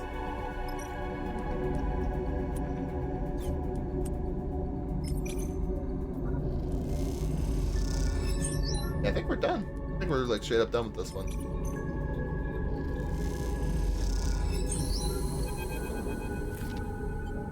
We're in. Eugene nods at the data port deep into the body of the beacon. Here's through his suit's face. Part of the plating removed, and you're pretty sure you have access to the coordinates. All that's left is a slot of drive. I've got this. Easy as can be. You're into a delicate job getting the security access and system knowledge to find the coordinates for the step, but all seems to have passed that incident. Got it. Let's head to the next one. Alive down there. We got a ship on approach. We need to make ourselves scarce. It's gonna be fucking better, isn't it? Yup. The singers. It goes in the other direction. Wonder what he's doing for a second, then you see it. Press at the beacon and immediately begins laying into its metal shell. He pulls a tool from his suit's belt and caves in the beacon with an anger that chills you. He's done. The beacon just another chunk of debris. He joins you in the cockpit. Never gives you a look but doesn't say a word. He silently taps it in. Look across at Eugene, his expression fixed and his eyes cold. Seraphim fires up. Oh, is that it? That was the whole... Unless the contract is just continuing, but we're, like, moving on, potentially. Little bleep awakes you from your Stargate. What was that? Seraphim looks around the cockpit as warning lights and sirens sound all over the ship. Thermal screens flicker, some of them not coming back on. You hear a groan from somewhere deep in the ship. Some kind of pulse? An energy weapon? Seraphim slaps aside of his flickering terminal until it's stabilized. On it, you see a red dot moving further away from the center of a circle. It's accelerating away. Seraphim taps as will bring up transponder information. There's the Eugen with a hard stare. No, really? Vesna, come on now. I thought we were done with her. Not in one. Limhound. Registered in the far spindle. That's his fist on the keyboard. And she... What did she do? Knocked out our drive. She must have been waiting for it. We need to get it activated as quickly as we can. Eugen is up from his seat, peering out of the window at the large rock floating just outside. Deacon has to be there. Vesna cracked him and then waited for us to show up. She was trying to dissuade us. Well, she's done a pretty good job. Give up now. We're so close. We're really close. Singers are out there too. If we're lucky, they'll cancel each other out. Grab the beacon and fix the drive. No distractions. We're in real danger here. Amy looks out at the floating rock. Pull Eugen out of this. Look, we're in this now. No way back. Only forward. Won't this go south? And it will. I'll pull you out when we are leaving. Whether Eugen wants to back out or not. I understand. My problem to fix, baby.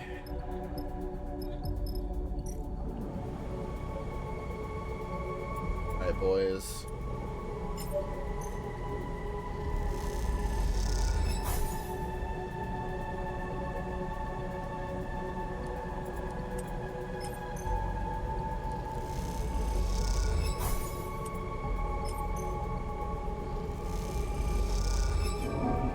Ugh.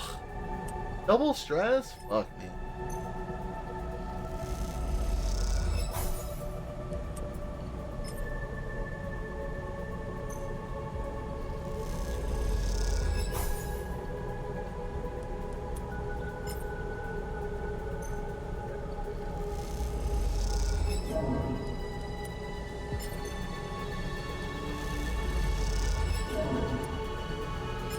We're just trying all the dice we got, man.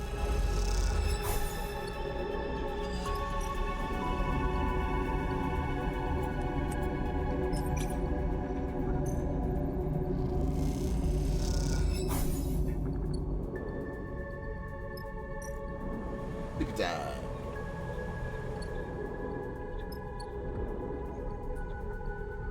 Boy.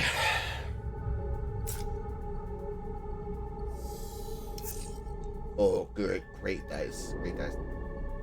Alright.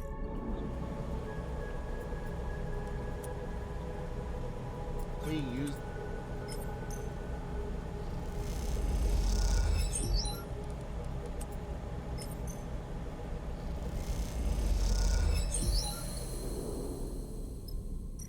That's done.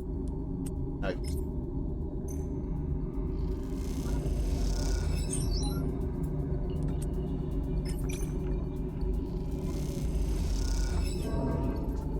Fuck you.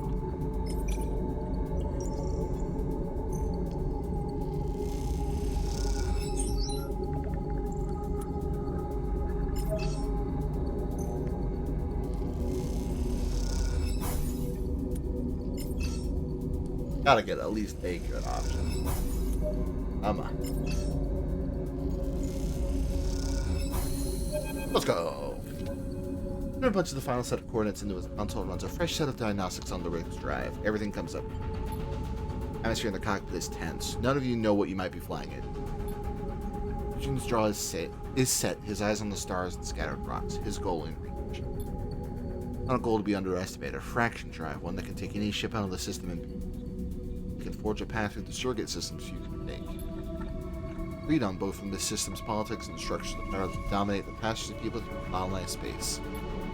The problem with such a lofty ambition is that it is infectious, seductive. Desirable enough to draw people out, bring them to their absolute limit. We have seen that in Stingers, too, are shaped by that desire, and Vesna, the steely-eyed captain, you don't seem to be able to shake. The question is, who will flinch first? Let's find out, shall we? There you are, moored across a remote and airless rock, scattering a debris concealing an object of great value. System spiraling into war. Fun. For the last year, but at least no one started shooting. As it would only kill as a last resort. Fingers, I'm less sure about. Sure. So what now? We walk out there and start digging? Yujin. Turn to face Yujin, but he's already gone. Get after it. Darfin shakes his head. And I keep the rig warm. Don't get it. Out of the cockpit, you hear the airlock cycling. Yujin is already out. Feet up, grabbing a suit and wrestling it on as you head for the airlock. Door hisses open to reveal a sparse light. Just the parts of the familiar ship corroded beyond recognition. Up out of the dusty rock. Putting into the faint and distant sun, you can make out two figures in suits, standing a fair distance apart in the middle of the circle.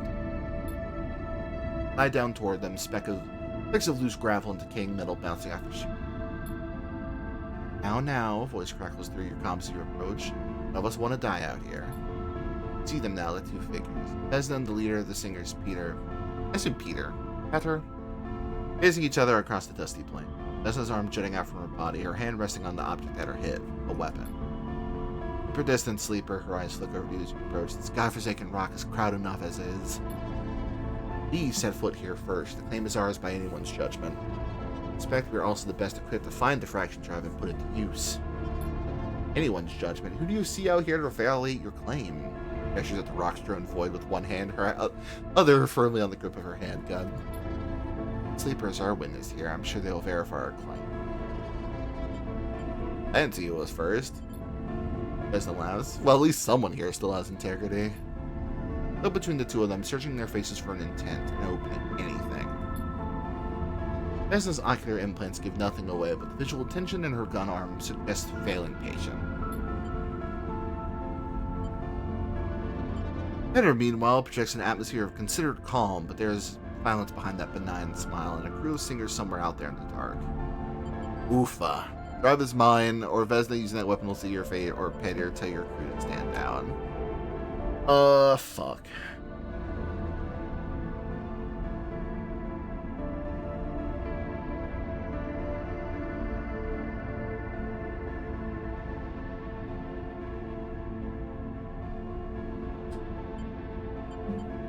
Don't tell Peter to stand down. Very careful what you say next. Your eyes with anger and fear. A flash of panic in Vesna's eyes as she realizes she might be surrounded by raw intensive. The shot is silent, its direction unclear, but its effect is inside of Vesna's suit explodes in a geyser of oxygen. Spins, clutching at the wound to clamp it closed. As you see the shot grazed her, splitting the suit but leaving her body beneath impact. I want to run and get that fixed, Vesna. Jin slips out from the shadow of a piece of debris at the edge of the circle. He holds a long gun and whip. What the fuck are you doing, bud? Claiming what's mine. Eugen's eyes are fixed on Petter as he slowly moves close. Son of a bitch. As is doubled over, unable to take her hands away from the hole in her suit without risking immediate depressurizing. Eugen draws alongside you, his eyes still on Petter. Time to turn yourself around, get in that ship of yours, and go back to whatever the hell you crawled out from. Glance at Vesna. There's a spout of oxygen spewing out from her between her fingers. She doesn't have long. Can't abandon this claim. Petter shows his open palms. Singers to survive, we must leave this system behind. No way for us to support ourselves here. Our moon is gone, eaten up by the war. The belt will be next.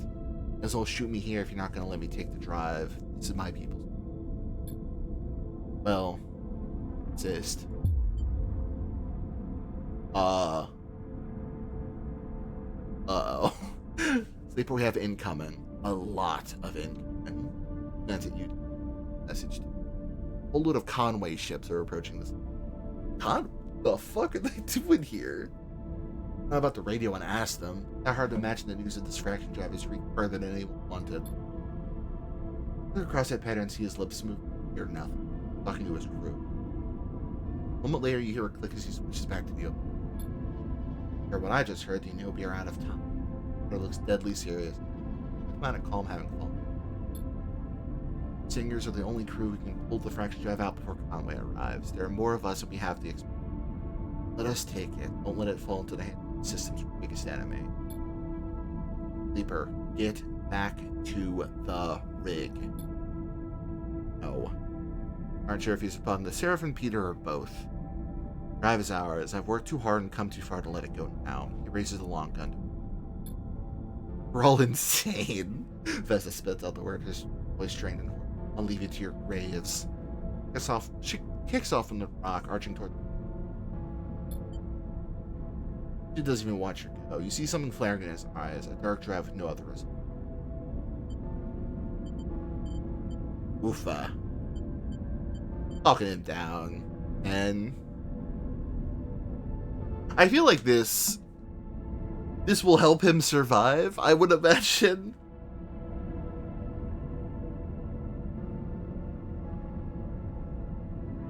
Ugh.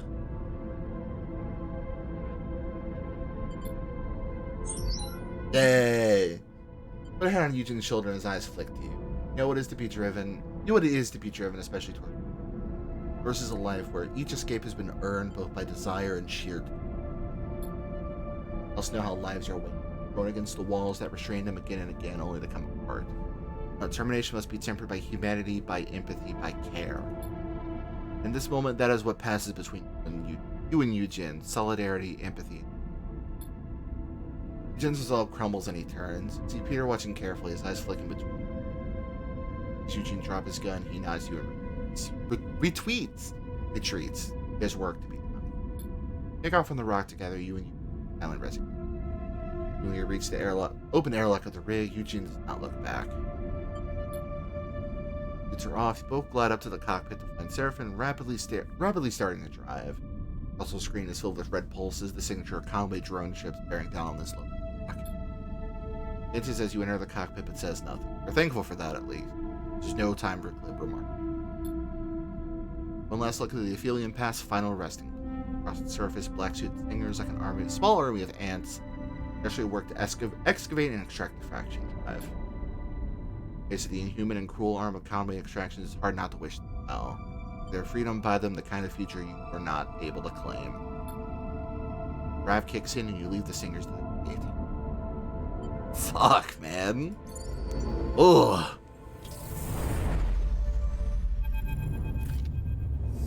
Fuck me, dude. The ship is quiet as you dock with the Hollow. No one is eager to speak about what happened out there on the shoals. Seraphim is silent, tapping away at the engine, but comfortingly routine mode. Let me take a sip of water, my god.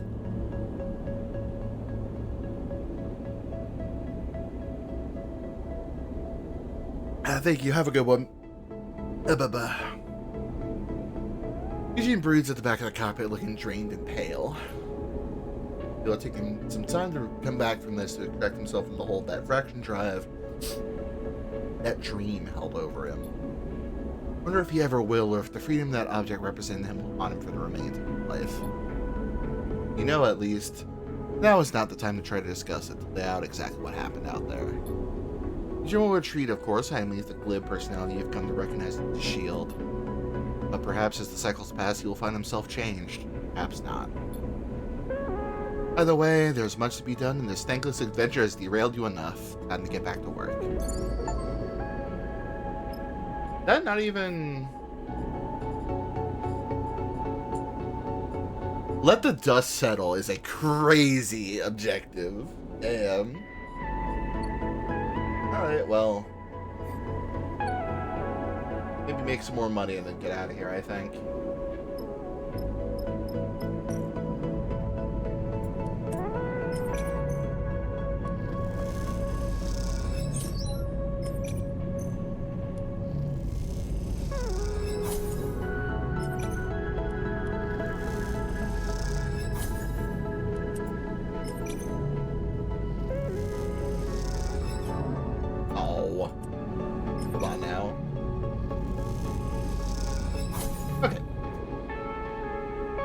Some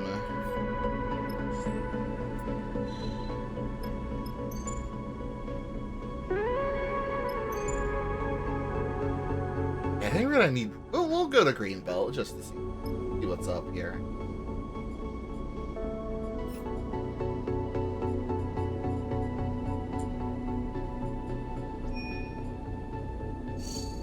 Over that. Fuel is here. That's supply. I may as well buy while we're here anyway. Fuel. Yes. Alrighty. Go to Greenbelt.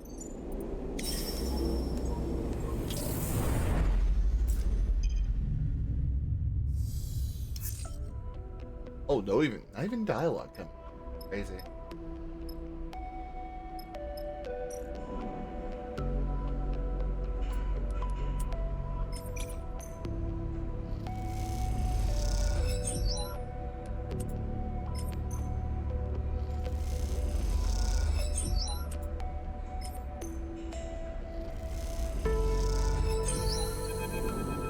There we go. Greenbelt buzzes with focused activity. The passage is full at shift change, then empty once the work begins. A place that runs on its own schedule, but comfortably so. That comfort being one of the largest food producers in the world. Always work in these fields, protected by a thick skin of transparent layer. So the humble life it offers, after more than a few of the belt's itinerant workers. Sleeper, the voice soft but forceful, takes you by surprise. As you turn, you're met with a delicate face wearing a confused expression. Apologies, I almost mistook you for someone else. Are you also a returning character? Aki sounds familiar. Are you also from the DLCs? Yep. Here's another one of the Ember refugees.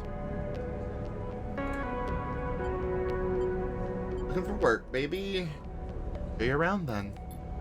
Aki leads you through a series of doors, gliding down into passages cut into the rock, then up, following pipes in the metal passages that cross the field themselves. Stops on a bridge overlooking the soft curve of farmland that makes up one of the entrances to biosphere. Below these slapping CRG, waves spraying out across a sea of green. Varieties we farm here are specially selected and customized for microgravity. Feed them from beneath, irrigating and nourishing them from the very medium they grow within. Light of Helion helps us with this, of course. Aki squints through the transparent roof of the pale sun. Where does this food go? All across the belt. Things for water, for materials, for everything else we need for our crops and our workers. The farm sustain us and we them. How about you? Maybe to such a place, a green growing strip in the gray belt? I would like to. Free to take a shift below anytime you wish. I'll tell the others to expect you. Plants, they have a kind of internal quality that makes them seem less fragile than they are. This place, like any other on the belt, has its pressures. It navigates. Looks away, frowning at something in the distance. I must attend to these pressures. Excuse me, I'm glad our paths crossed. I hope they do again. Then Aki leaves you to look over the sea of gently waving green and impossibly beautiful and possibly fragile glass case of growing things. Yay! A lot here, then. Heal. Place. I can.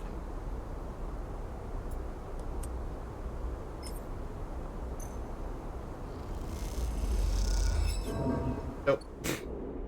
I tried. Oh, and here's where the... Hell yeah. Neutral. Like... We're just doing supplies. Yep.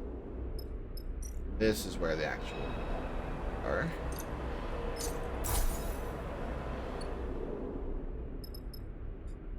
Alright, then we go back to the Far Spindle, which I think is where we're going anyway for...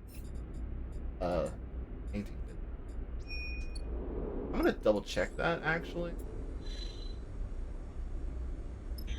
Yep, that's where we're heading anyway. Perfect.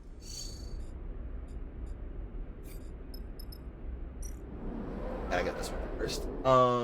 Yeah, let's sleep. Take a citizen sleep.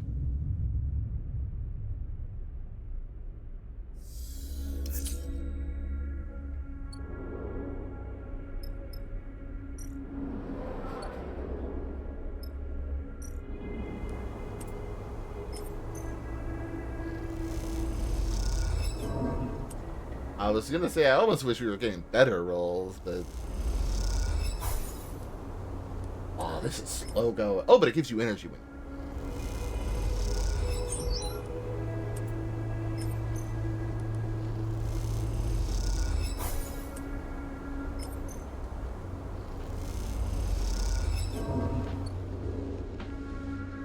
That's fine. Hey, the good thing is we're not being chased by Lane anymore, so we don't have to, like, worry about how long we stay in these places. Oh! Eugene finds you in the quiet corner of the rig. Eugene just gave me something I think you need. Eugene has been uncharacteristically quiet since his past resting place. There's a serious to him you do not recognize. This is a personal terminal, a slate, and it shows you the screen. On it is a message from the giver. It's an important fraction drives extraction was success. The gravelly voice in your mind is yours. Thanks to your choice to continue. Highway attempted pursuit, but single ships were fast and quiet, and we soon lost them in the trade. Now begun on the project to implement and expand the fraction drive, which is why I'm writing to you. Printed with this message is a full scan of the drive itself, its components and systems. I believe you deserve as much for your integrity on encounter. I'm glad we didn't have to kill you. What you do with the plans is up to you, but I recommend you do not attempt to sell or publish them unless you wish to attract further attention from Conway. Fingers will soon leave Hellion, and in part we have to acknowledge your role in making this possible. You safe passage on your journey. Better. Following the message, a handful of encrypted files open up to reveal an insanely complex set of scans and diagrams. Fraction 5. You look up at Eugene, notice a sharp smile on his face. The bastard did it, and I have to thank you. I have you to thank for stopping me from killing him. Can we build this? I'm no engineer, but perhaps we need a lot of resources and the kind of machines only found in places like Darkside. Time, research, who knows? The point is, it's possible. We have the plans. The path is there. See it now. Eugene's swagger returning. Oh, we turned his swag on. Let's go. For better or for worse, this project fuels him. On the back burner for now, we have more immediate things to deal with. I start calling in favors quietly, investigating how real this is. Wait carefully, please. I've learned my lesson. Look, I know this is exciting, but you know what people did to claim of what I did. Oh! Jim taps at the terminal. Part of me wants to delete these right now. I'm afraid of what I'll do to won't be like that. Perhaps you're right. I want to believe it. The way you treat me, it makes me believe something. I'm not sure what it is. I'm not much of a believer. I don't like to owe people, but for you, I will make an exception. He turns away, gliding back through the ship and out. Traction drive of your own, a machine that cut a path through the stars. Shake your head, it's hard not to try. You've seen the danger of that dream too, or what it drove Eugene and others. Sometimes together you can keep each other on that narrow path to the future without straying into obsession. Perhaps thinking of those impossibly complex plans that may never come to pass. Are they a diagram of your future, or a labyrinth to become lost in? A way to know is to live it together. Fuck. That was a great quest line. Holy shit. Alright. Let's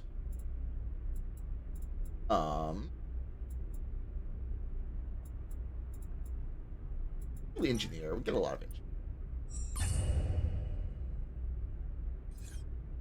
Now we save up again. Let's continue doing shit for the co-op. Oh right, because now I can use these fives. Hell yeah.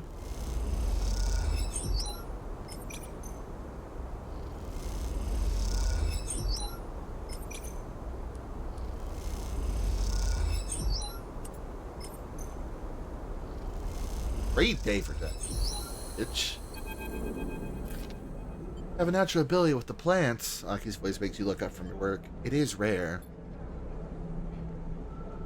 I have something I want to discuss with you.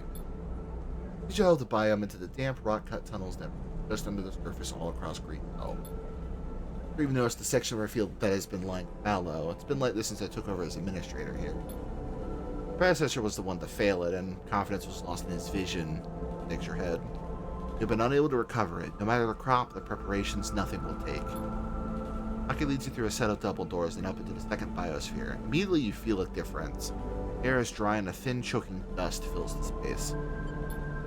Aki puts out a hand and rubs the dust between your fingers. With its output halved, Greenbelt is under threat. Those who wish to control this place are circling. We cannot lose our independence. I wasn't always in the belt. I was born on a moon, Emperor Step, failed experiment in terraforming from before the collapse. We survived by cultivating the dust. I came here like many in the shadow of the war. My ship lost. But it held the key, and perhaps holds it still. Wipes the dust from her fingers. Step silk, a plant that thrives in the dry and the dust, a plant that might thrive here. I've seen your ship, and you have shown me you are to be trusted. I want you to go to the remains of my own, the wind's long shadow. Oh, the ship from the first game! And try to recover anything we might use. A plant, a husk, a seed, anything. It's a desperate step. Or is it, though? Wind's long shadow lies wrecked beyond the sunburned edge of the belt beyond Hellion Cave. I do not know what remains. My crew and I were lucky to escape. Greenbelt has reserves of cryo for moments like these. We'll pay you for the retrieval, of course, depending on what you're able to retrieve. This is our final recourse. I hope I will not be judged as harshly as my predecessor. Come, let us go back to where the green things grow. There's a better place to consider the future together. Aki leads away from the barren biosphere, the door scissoring up behind you. Alright, new contract. That's like a far-ass whale. Like past Hellion Gate? Hellion Gate is not that far. Well, it's right outside. Because we're going that way anyway, so we might as well stop there anyhow.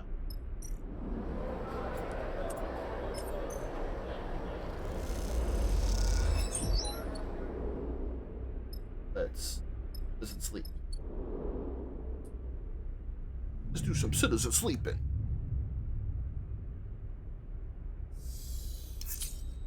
Good dice again. Fuck yeah.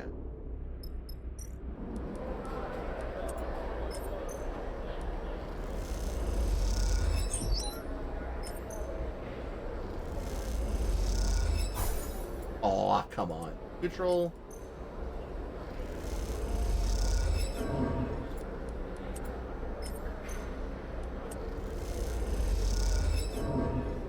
Come on. Fuck that. That's just bad luck. Wasting days trying to get this damn sketch done. Okay, that's better. Sure.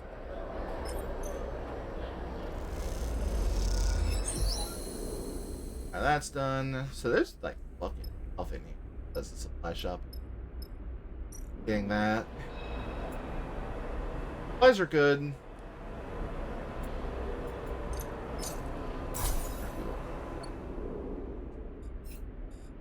Okay, so here's what I think. Is we got to Bar Spindle. Bar Spindle is where we're going for.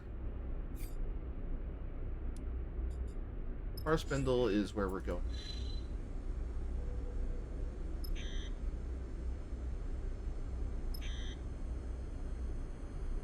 So maybe we come through here. We go here.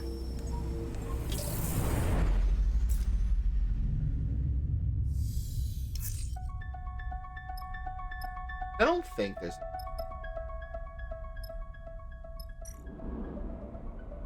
Oh right, but we can use this for having the pool. Seriously.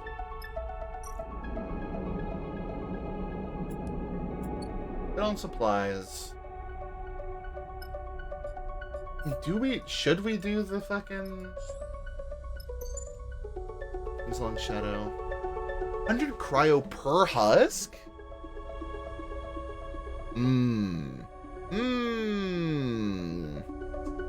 That's tasty, tasty money.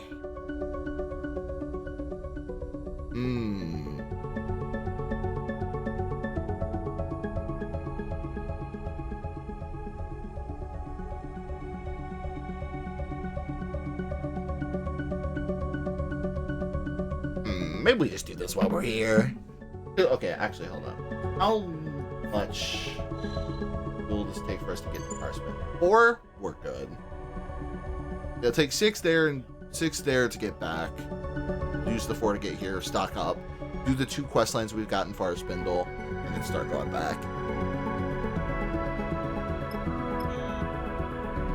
In fact, I will actually let the music stay, because I need to go use the restroom. I'll be back.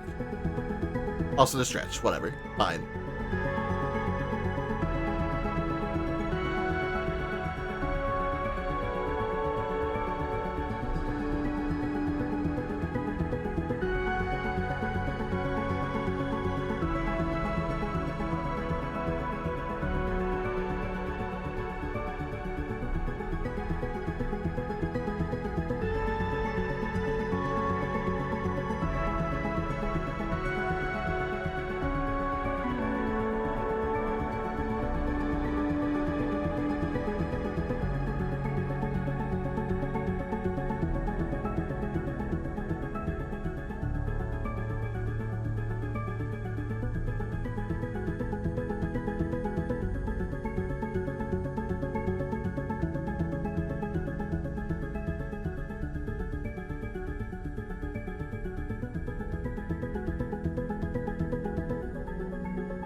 Oh shit, hi. Hi Roxy, thank you for the raid. Sorry that I was away. What were you up to? I don't know how long you've been waiting for you to show the fuck back up.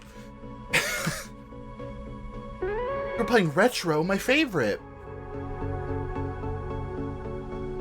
Hold on, let me take a sip of water. I went and got a snack too.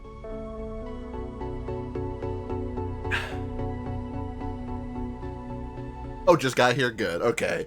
Hi, uninitiated. I read Funny Cowboy on the internet.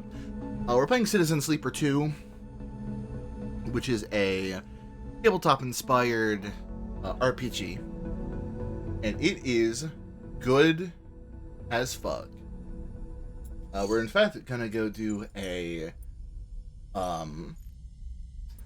contract, which is one of the new mechanics of this one. You're doing jobs. It's basically like little slice of tabletop game. Like, it's very inspired by games like Blades in the Dark and other Forged in the Dark type games.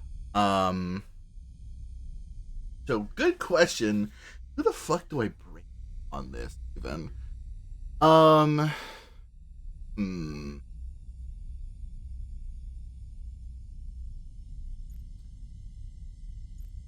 This is probably always a good.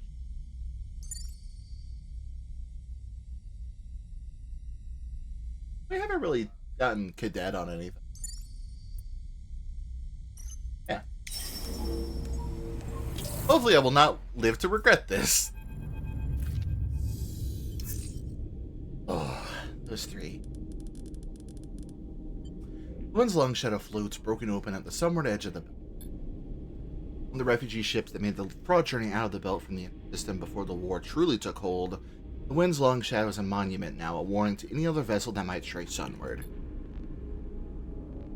Mission to all sleepers, please survive. Bliss whistles. Ready pile of scrap. Move closer to cockpit glass. Are we really expecting to find the remains of a plant and all that? I'd imagine that this cold, dead place might hold some key to the future of a settlement as verdant as Greenbelt, but that is why you were here. Except silk husks, that's what Aki said. Crops she brought from her home, carried out with their refuge. If there's anything left, it will be your job to continue its journey from this place. There's no salvage job, Sleeper. Need to be delicate. The more of those things we can get out, the more Aki will pay. Not to be totally mercenary, Seraphim winked at you. Look out at the wreck shrouded in debris. Delicate, right? Time to put that to the test. They're good dice, though. If all of us have really bad shit here, it feels like. None of us have good type working in there.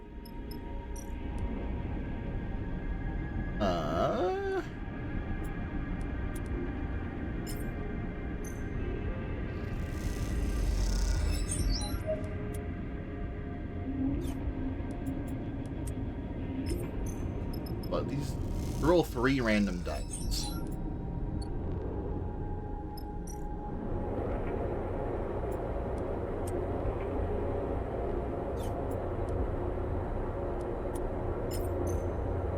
Yeah, the sort of the gameplay loop is this: you're filling up these clocks, with the random dice you get attributed every day. Hi, Blim. What else? Bliss, don't fuck this up. Fuck. Oh, well. Oh, wait, so one of these is the progress. This is the bad one that we don't want to trigger. Noted. I would love to have Cadet be doing something that actually helps. This is the closest we've got, huh? Come on. Okay, okay. But I've got to use my other fucking dice. There. Push, reroll these. Good. Very good. I think this will do this one? Yes. So that's one Step silk husk. Alright. Now these other ones. This one sucks, by the way.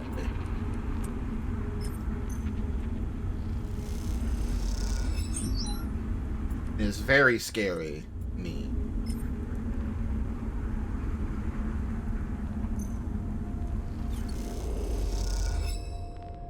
I'm a little scared to do that one, actually. I lied. This one I feel is probably going to be a little more... stressed me out a little bit. That's fine. Yeah, generally the mechanic of this is using the... You can't really see behind my model, unfortunately. Your two characters down here have 2 dice per day. You have 5. And you attribute these dice to these checks that can have either like pluses or minuses, etc., etc. You better do these tasks to fill up these clocks. And sometimes there's these ones that are bad that you don't want to be filling up. But that's generally like the general gameplay loop of it. It's just trying to survive long enough in these situations to get everything you need to get done before leaving. Oh, those are good dice. Let's go. Put that there. In fact, I'll probably put a couple of these in here.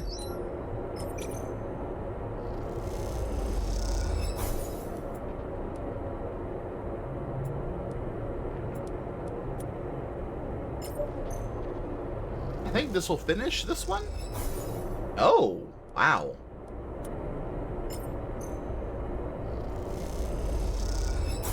There we go.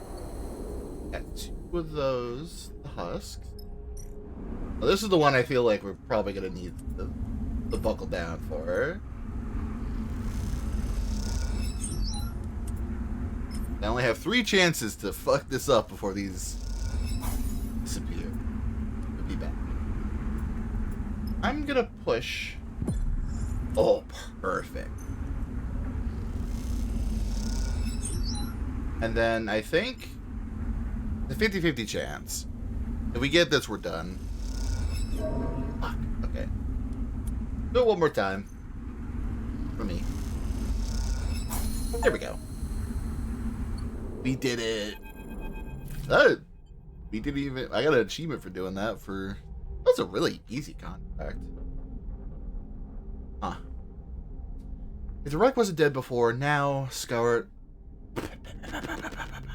to the final husks of life, it surely must be. Griffin starts up the drive. You give the wind's long shadow a final look, and it's resting. Start to feel sad about another chunk of scrap orbiting in a system that is made of nothing but the scrap of past regimes. The people who lived on and built this ship, those people are worth a moment.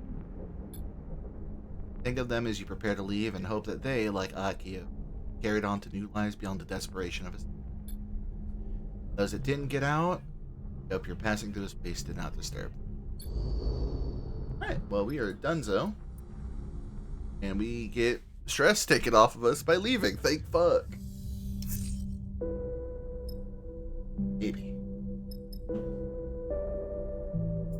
Got those. Where do we think?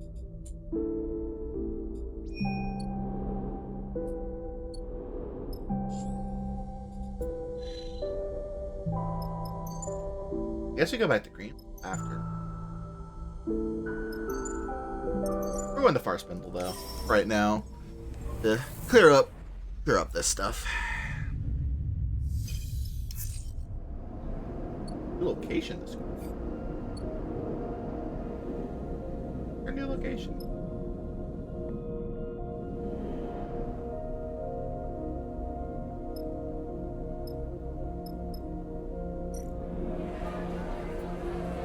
Here's your fucking spores.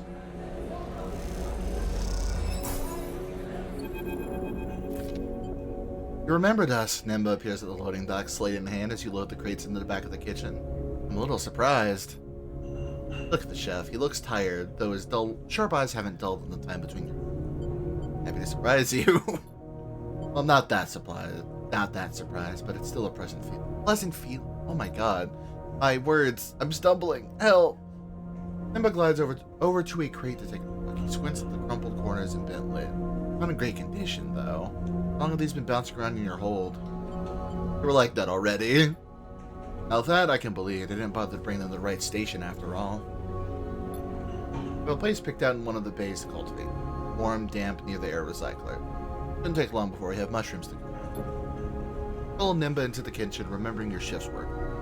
They were long, but the company was good, and as with all things, the difficulties have faded with time, leaving a golden sheen behind. Nimba seems to catch the way you're looking at the kitchen. Much the same as before, I'm sure you noticed, but twice as oversubscribed. Each cycle, more refugees come out of the inner system. War isn't going anywhere. Nimba pushes the crate into a storage truck and pulls netting across it. Disperse across the belt, of course, but many don't make it much further than the overhang, especially if they can't work. Not just food, either. Need blankets, housing. Nimba suddenly pauses and shoots you a look over his glasses. Tell me, how is Greenbelt? Well run. But it's organized as a cooperative, all the workers sharing and they're traded their goods. No chits exchange, only resources for the colony. That's right. I mention it because, well, it might be the kind of place to offer aid to the people here. Haircat being mercenary, but waiting for benevolent helpers doesn't work. Apart from present exceptions, of course. I can speak. Worth a shot, but you need their trust first. Earn that and then talk. I have the feeling Nimble is waiting for yours. Here, I'm sure they could use it. Take them as a gift. Don't begin with the spores. Begin by understanding what they need from you. Trust me. Meanwhile, I have meal prep to begin. Thank you for the spores, really. I'll keep asking for help. You have to forgive me. Doesn't mean I don't understand what you're doing. Now, get out of here. Where's you with your creative pack spores? It's expressing somewhat both withering and encouraging at the same time. Oh, that got me another.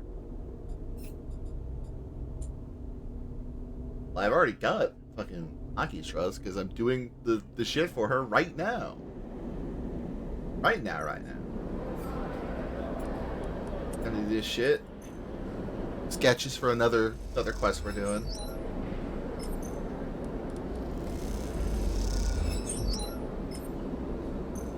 I'd love to get a positive. Fuck. I said I would love to get a positive and be done with this one already. Thank you. Alright, now I think we just go back to... Yep. And the scatter yards after that. Cool. Problem is that we don't have fuel, which might be problematic.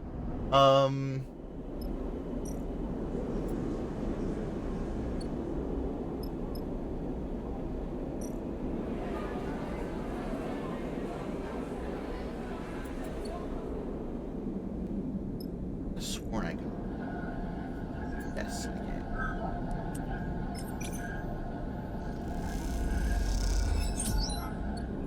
13 ain't much, but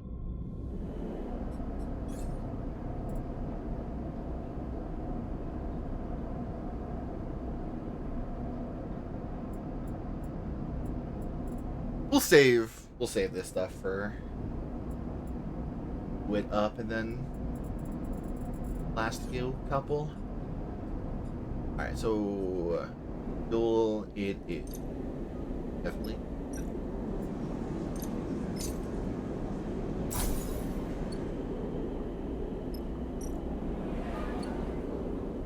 Our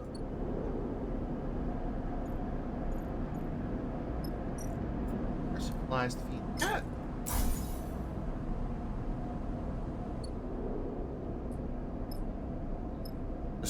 Soon that cat will like me. I believe. Alright, but actually I could stay here for a day and money up, pussy up, etc.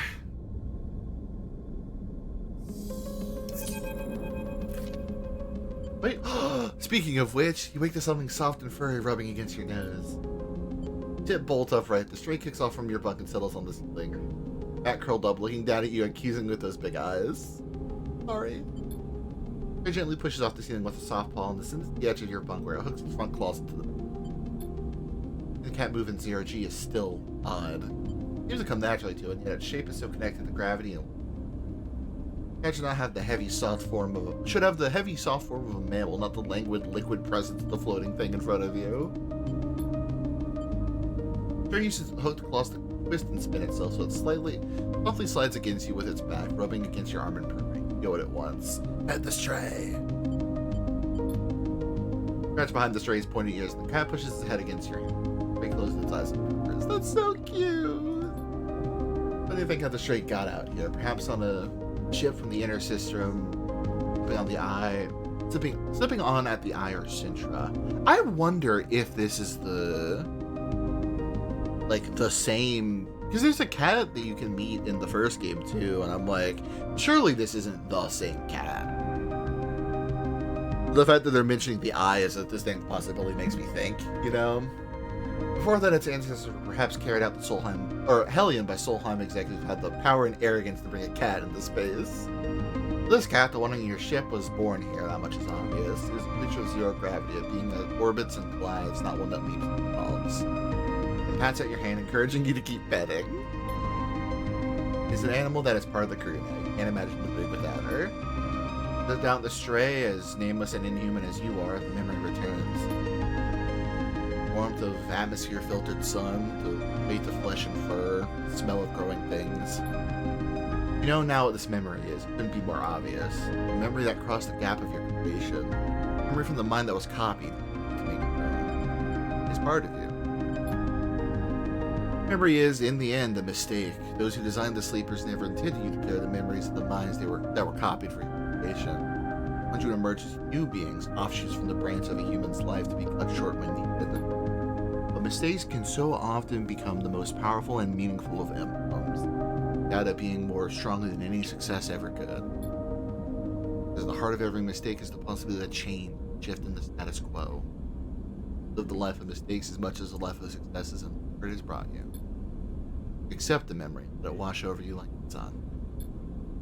Focus on the stray, and as you do, both memories combine. You're stroking both cats, separated by time and space, feeling both sets of sensations in double expression. This doubling is what defines you. Multiple, branched, diverse. Make no apologies for this, and you only accumulate more selves, more variants as playing the mistake and the possibility. Filling your birth, delaying the moment of waking, of being the cycle a little longer.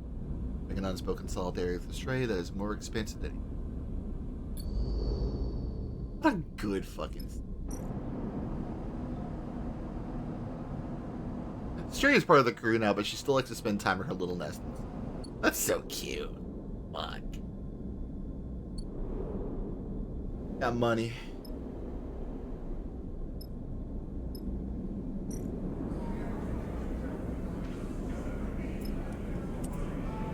I'm curious.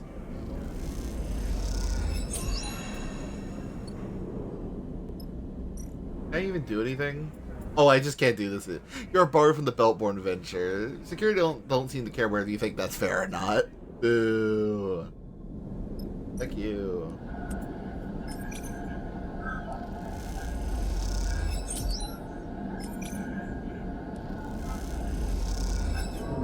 Fuck you, man.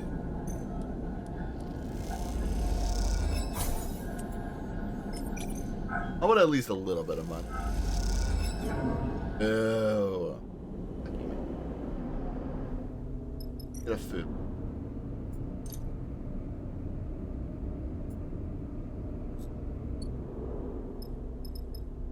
Oh, that place is just gone. Okay. Highest gyre it is.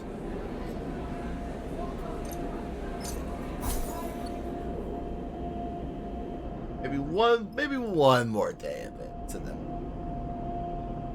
we'll leave, I think.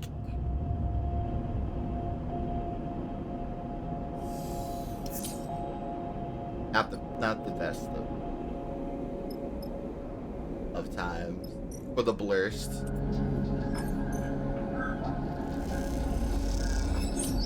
I mean, hell, we're gonna get a lot of money anyway. We're done with this quest line, so. I'd rather have more to go around than I'd like.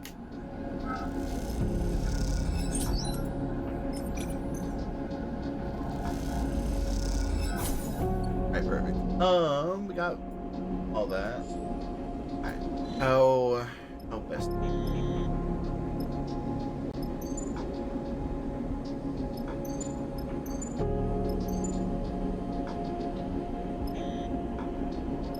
Yeah, I guess we can go. Okay, actually, fuck it. First, scatter yards. Go scatter yards first. Then I think we could probably just cut across.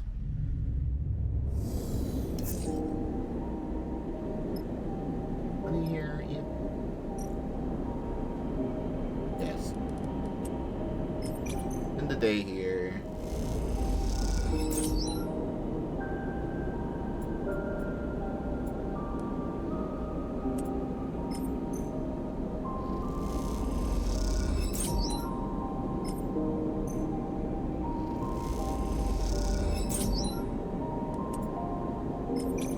I love the music of the game so much. It's so pretty.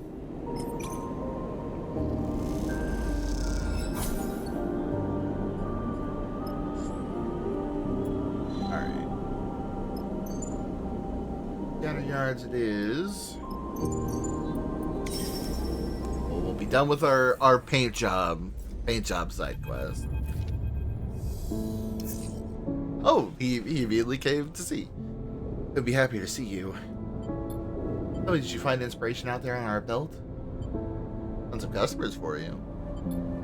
Your library, yes, it's quite striking. I believe it has spread my name to much of the belt. Let me see your work. He holds out a hand and you pass him the color slate. Lovely. Scrolls through the sketches. Pass your designs on to my crew where they will build on them. The ship fitters on all the belt, as you know. Come to the yard and speak to them. You choose whichever design you desire. Hollow drawing is actually cool. Reach into his tool belt and produces a stack of chits. The remainder of your fee. Our business is concluded. It's adding a little bounce of movement. I'm a busy man and must get to my business, but thank you again for helping to build the legacy for my yard. You have work to see to. But imagine, if you will, flying out on your next contract in a fresh livery, a beautiful reinvention from Maria's yard. Your clients ask why your rig is so beautiful. Feel free to send them to me. Shirya smiles, bows, and turns to watch Shirya go, still unsure if his entire attitude is an act meant to confuse you into consent. He's a hard man to dislike, but there's something about him he can't quite put a finger on. Either way, it is hard not to feel a little bit thankful for the chance he gave you to look at the belt with your eyes. This while flying one of the most garish ships the belt has ever seen. Good money. Alright, what shit we got?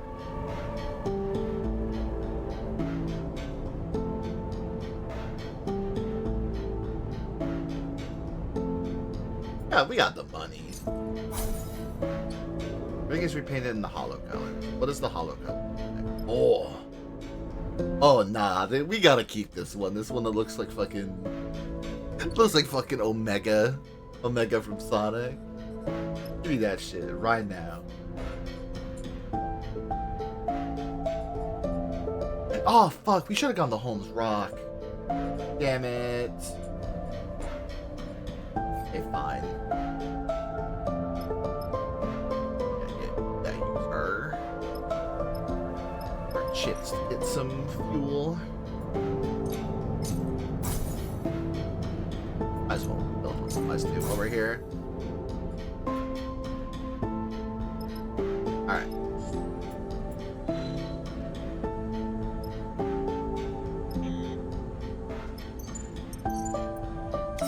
Hollow. And then back to other place. Back to Greenfell. There's places we can make. You're right. Oh yeah. Good old aligning arrays.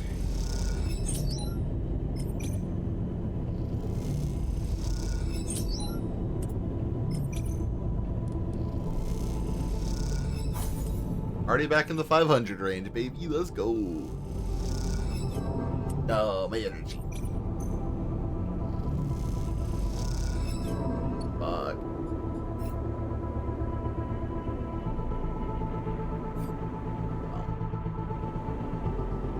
I'm going to assume...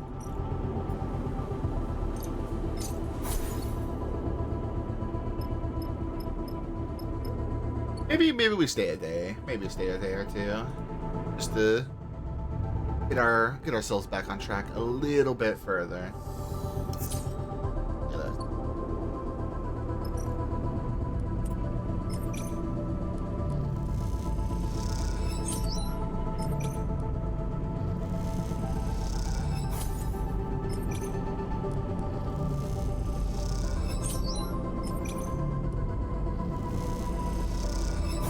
We're gonna be fucking stacked by the end of this, like, little quest line.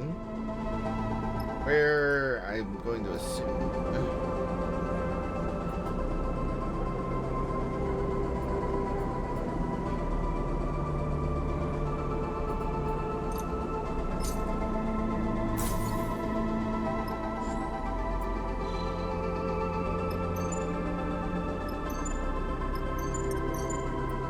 Here we go.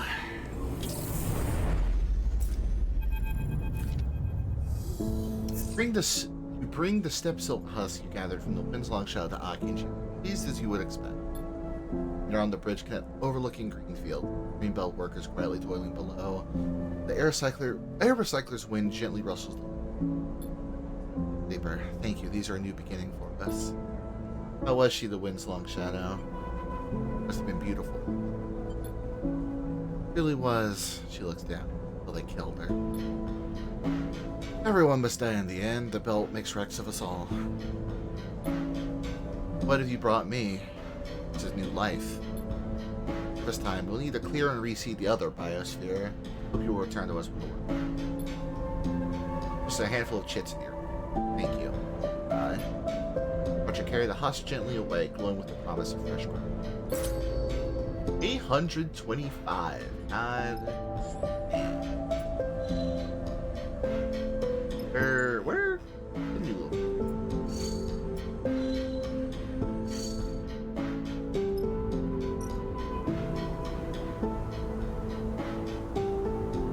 Oh, so it's 6 days. Okay. Can we in our wheels here for 6 days? Can we, like, get to work? Or is there no place to work? No, you straight up can't work here. That kind of sucks, actually. But alright, well, we have our fuel. Ugh. I really don't want to be stuck. I really don't want to be stuck on fucking Hellion again. Give me fuel, give me fire, give me that without a tire. Ugh.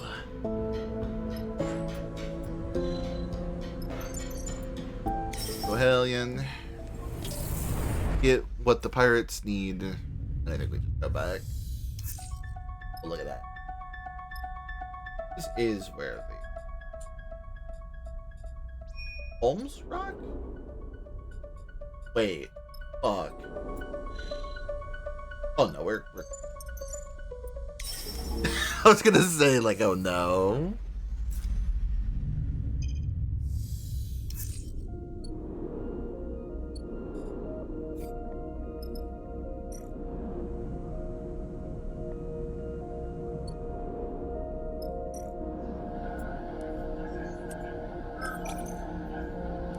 Make this shit work.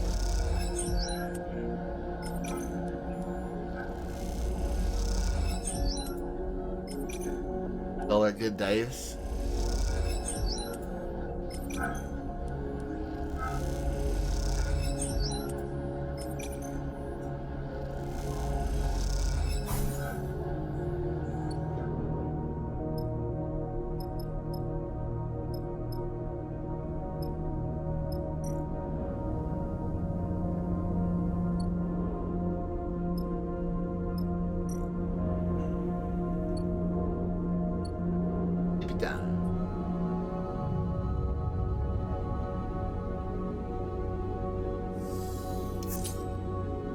Look at that. Look at that big old 6. This should do it, I think. Yep. Delay achieved. I just gotta get my ass back to... Okay, wait. We could probably spin our wheels for. Wait, we can sell our wheels up here.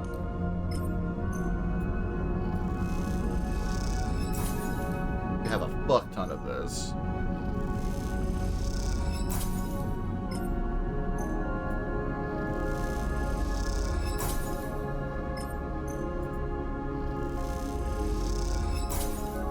We're gonna have like 1,000 chits by the end of this.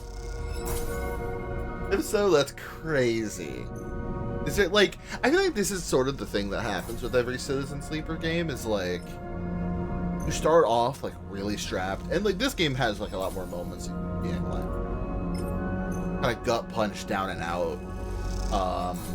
But then like after a certain point, it's like, man, you're like, you have so much shit going for you.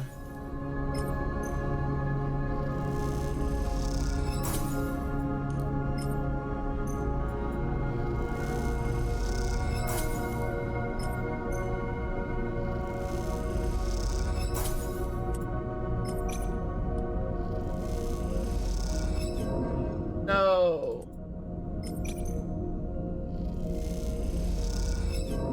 Oh, I'm starving.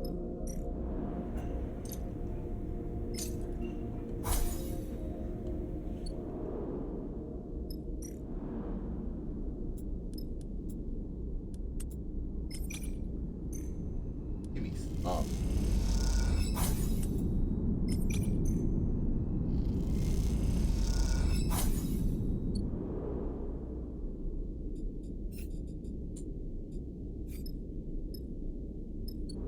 Time.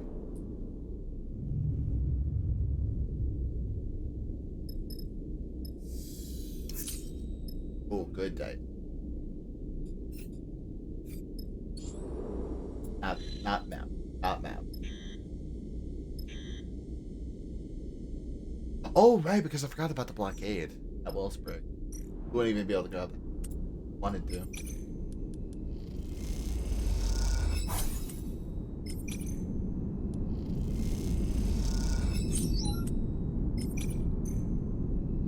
Let's get that 1,000. Let's go!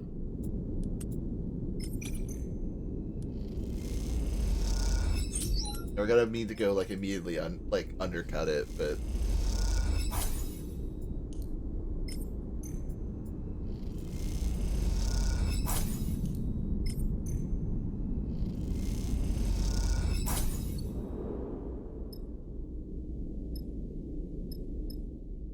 maybe spend like a day or two. Well, I think we're good on money for the time being, for sure. Look at that. Look at that.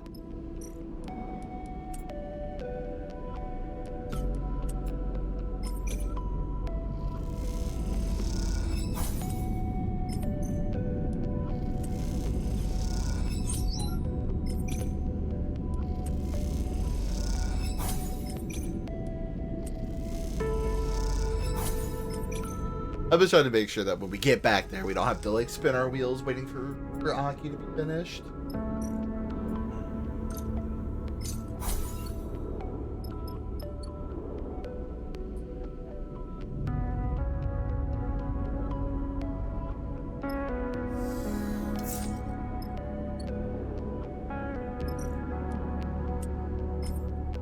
I also just think it's nice to have a fucking safety net in case we need to spend a shit ton of money, which honestly, like ever since it was Yakuza Like a Dragon, so Yakuza 7. Ever since that game was just like, hey, you have to spend $3 million right now to move on with the game. I've always been like fucking super stingy with game money.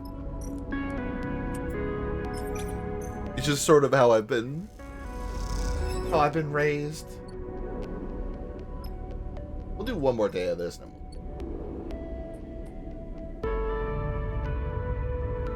It's like anything that makes me not get stuck on fucking Hellions Gate.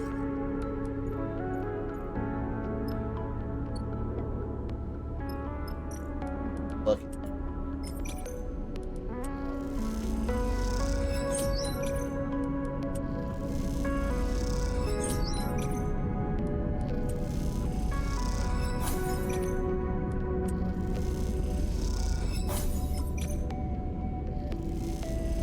Ideally we fail. Okay, I was gonna say ideally we fail, but... Alright.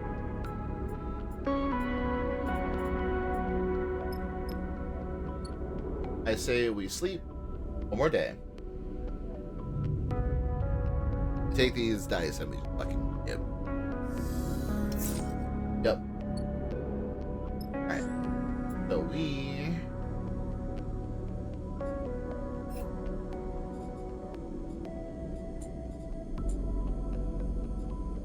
We already got them...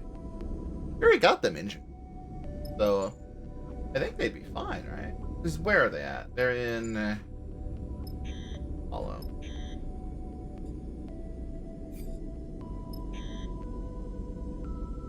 Fuck. I could have sworn... I think if we go to the Hollow, and then I think we can... Alien Gate, back down to green belt. Oh. You're the first to notice them. Small, white, smooth shapes at the boundary between the whole plates, and the seams of paneling curling out. Mushrooms dotted here and there all across the cargo bay. Mushrooms growing on your ship. This doesn't seem very hygienic. Bliss floats next to you, surveying the scattering of pale caps in the cargo bay. Hard not to agree, although you doubt spores and fungi can have a significant effect on your body. Not that you've visited before. You should vent in the cargo bay. Seraphin's voice crackles through the cargo bay speakers. He's flying the ship, but you updated him on your new passenger. It comes from having spores and wonky crates sitting in your bay cycle after cycle. You look with slight embarrassment at the ragged spore crate. Oh no! Farm them? Hey, don't blame yourself. They don't seem to be hurting anyone. They float over to the cap and tear it off the stem. Know from them that these are edible, so we can farm them. We're always short of supplies, but a few caps don't make it meat. I do like a good mushroom. Oh! Back on the eye, they had these matsutake that smelled amazing. Look over the cargo bay. It doesn't get used much. Most of your halls fit comfortably in one quarter. There's plenty of room to isolate a little growing air. Plastic sheet. Or you just open the hatch and let the void of space sterilize the whole place for you as you fly. After all these things get into air cycles, you have a serious problem on your hands. Who knows what they might be doing to firing. Eat the mushrooms. You sure? Yes. You figure out how to harvest and prepare them, but I think it's a good call. Yay.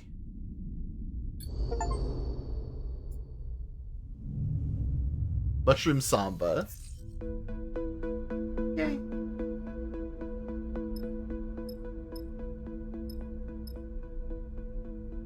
I think we definitely got them.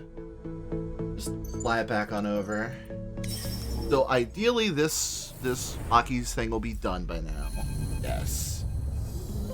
Bathysphere once barren is transformed, where it was once dry and gray and now swirls with amber dust. I'll cut through with the bone white tendril of silk. Aki, mask and goggles, lets the bathysphere's circulating air play with the end of her scarf, twirling and twisting, threatening to rip it from her neck.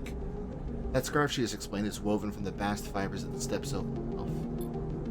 That's why this place is known as Weaver's Field, for the workshops of Greenbelt residents fabric from itself. Steppe silk fibers, weavers who fled from Ember Steppe and those taught afresh by Aki herself. Beautiful? Aki asks, her eyes glowing. Ember Steppe reborn on this rock, but not as an archive, as something new. Plants themselves are reconfigured, the Steppe silk adapts well to microgravity, even thrives. The list itself becomes a cloud that surrounds it. What was once a burrowing plant is now a bridging plant. Like us, it projects itself across empty space, pushing out onto its missions. Aki looks at you. Sorry, I'm rambling. Place does that to me. Her chuckle is muffled by her mask. It is beautiful. Thank you. I'm glad you like it. Let's leave the dust house. We can talk more easily outside. She shepherds you through some nearby double doors, the space between blasting you with air to clean away the dust. Find yourself in a sparse room. Racks of unfamiliar tools on the walls. Slit like windows looking out into the amber dust storm. Just the beginning for us. Aki has slipped off her mask and her voice is crisp and bright above the rumbling of the air recyclers. Steppe silk is already being harvested, retted, and woven. There's no synthetic fiber from the Darkside loom. The natural fabric out here in this unnatural. You'll trade in and get what Greenbelt needs to stay stable. I'm the administrator, but the workers are the owners. Make a future for ourselves from our work. Control our path. What more could we want? Balance falls in the room. The idea of such a future so desirable that it's almost. Spend as much time here as you like. I find the noise soothing. Thank you. He bows gently. There's something you want to ask me. You're right there on the tip of your tongue. Wait about Ninba. Mikey listens carefully as you talk about the refugees in the Farspin, possibly the setting of a mutual relationship between them and Green. Farspin is a long way from here. Find me in my unit later. We can discuss more. Leave Aki in her dust house, surrounded by the landscape of her world. There are many creatures born on that parched moon that is in the process of transforming into something. Alright, cool. Oh, there's our... Let's go. Gift board.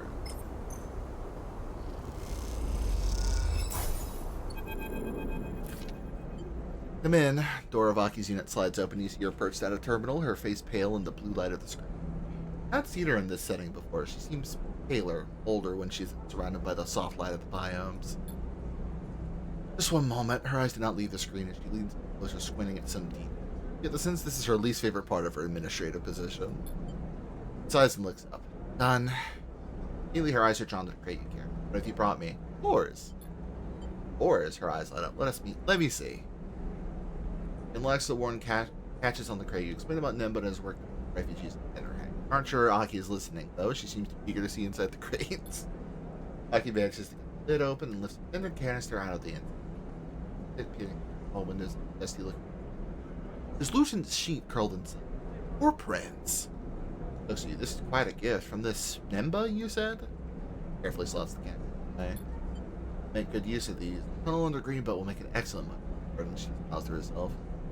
I was lucky enough to be taught how to tend mushrooms by a true expert. Who's that? Someone from my journey here. A botanist on Erwin's side. She was very kind to us. Like, fuck. She would have liked to. I'd like to meet Nimba. Perhaps we can find some commonality. She glances over her shoulder at her terminal. I can't leave Green. Not now.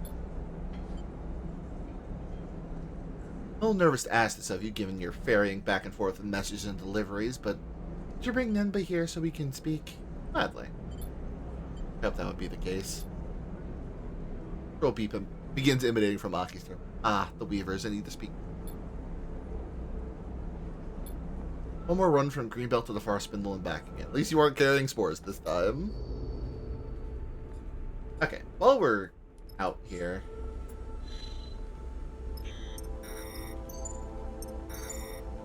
I don't have the fuel.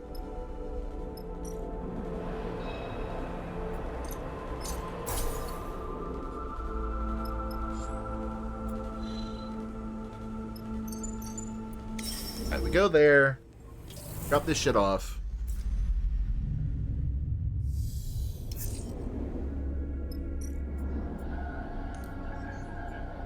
Except I've got everything I'll need. I don't even need to do this in a bit. Within the makeshift Hellion dispatcher studios, Kimball tinkers with the array somewhere in the back behind the far wall. A humble setup, a stool for Cyrene, a microphone, the transmitter and mixer terminal. A hardline snaky way towards the array, but there's something pleasing about it all the same. The cracking sound of fresh welds echoes through the bay from Kimball's concealed position. Help the array you struggle to extract isn't getting fried as you wait. You're here, good. Erin rushes in, holding a small dark rectangle in her hand. Believe what we have on. There's Kimball. Hopefully not frying another transmitter. You mean going back on air? Before you can answer, she leaps forward, grabbing you in a surprisingly firm hug. Erin lets you go. Sorry. Just excited to finally be back. Kimball, how long for that new array? A awful shout comes from behind the rear wall. Okay, we have a little time. Got there. This broadcast is from Erlin's Eye. We haven't heard anything out of them since the start of the war. Some people even think they've been a little flux. Something is happening there. Something is growing. Of course, some protocol has taken over the station and become its breakdown. Conway drones can't get close, since that is giving it a wide berth. Right in the middle of the war, Conway on the starward side, Sinitstat on the sunward, and they are resisting. Until everyone in the belt around it have to get burned out. So that all... That's the sleeper and the gardener. Working together still. No matter what happens at the end of that game. If that can be held, well, maybe we can hold out too. Not the way people need to know. A sudden clunk, a few percussive shouts from Kimball, and then a flickering of lights all across the bay as a transmitter and array begin powering up. Dorian watches the Hellion Dispatcher Studio comes to life, ready to broadcast once more. Not bad, Cyrene leans on your shoulder. Not bad at all. Shout comes from Kimball, and he is calling for Cyrene to get ready. That's my signal, she grins. Oh, almost forgot. Cyrene produces a handful of chits. Turns out we have some avid listeners in the Radius markets. Alright, I need to go live. Thank you. I will make sure we make good use of that array. Something. Kimball bellows something from the back of the room. Something you can only assume is a thank you. Give the Bell's most unusual double act to our broadcast. And as you do, you hear Cyrene's voice echoing through the thing. This is Cyrene Sabir back on the air to wish you all a free Hellion now and forever. Let's fucking go. That felt good. That's a good little quest line. Alright. Time to go get Aki. Or Nimbus.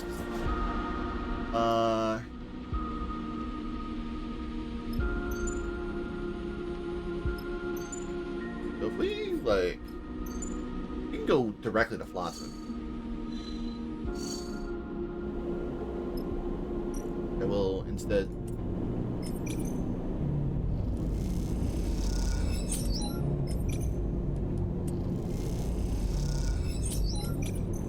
some good cryo to offset the cost of more fucking...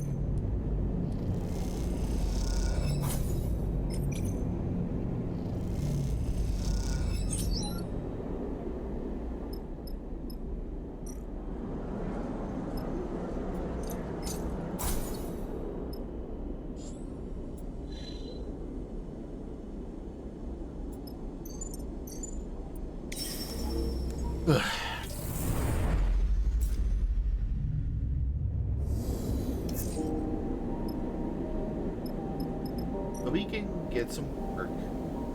Oh, actually, hydroponics is not good. This, however, I can fuck with. Oh, scrap this.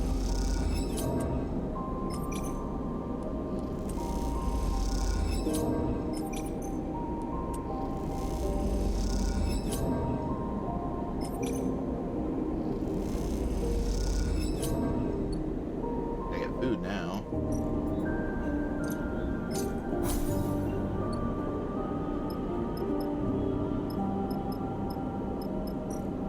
You still want to sell fuel?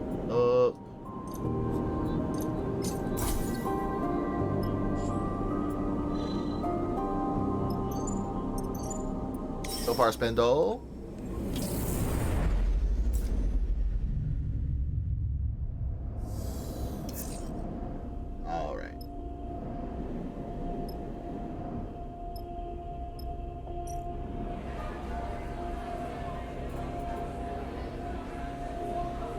Oh, so I just need to, like, give him the...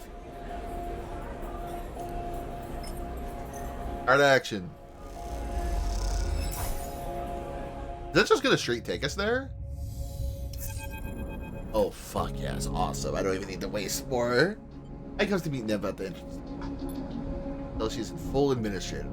Her bows are precise, her words carefully chosen, but her manner is not without its discipline. Neba responds in kind, taking a diplomatic tone, but with a wry grin. Like he provides the Tori, watch them from one reaches their conversation muffled by the greenery all around. Both look at home amongst the growing things, hands reaching out to touch stray leaves, faces dappled with. Returns afterward, you aren't surprised to see him. As are in motion, Sleeper, optimistic. What'd you negotiate? I just want to know. It is, I hope, a mutually useful agreement. Graciously offered a regular supply of step silk cloth for closing and the construction of shelters in the days of the underhang. We're also going to see about selling people here in Greenbelt to work with the farmers. It's always a little strange to talk like this about the lives of people who've been exposed to so much suffering. We do them no benefit to couch our words in platitudes. Limba looks out at the green fields. Akia. Refugee herself, she let her moon many cycles ago. We share that as well. Look at worm. I did. Does that change how you see me? And besides, would have made you treat me differently? Sorry, I'm being unfair. Just find there's an exception that if I'm a refugee, I must be desperate. I must beg for aid, show my suffering, the full desires. I prefer to make plain requests, or even better, strong demands. One of the back and forth journeys made for both Aki and the aid that was asked. You have done the same if the request hadn't been wrong, obvious. Speaking to Aki, I could see she's experienced the same treatment, though I think she's less hardened. We both have our own reason to why we enjoy it in our own way. We don't need to explain ourselves to others. Nimble looks over his glasses at you. I'm glad to have met her. Thank you for your part in it. Glad to help. What I like about you sleepers that I believe you when you... Oh.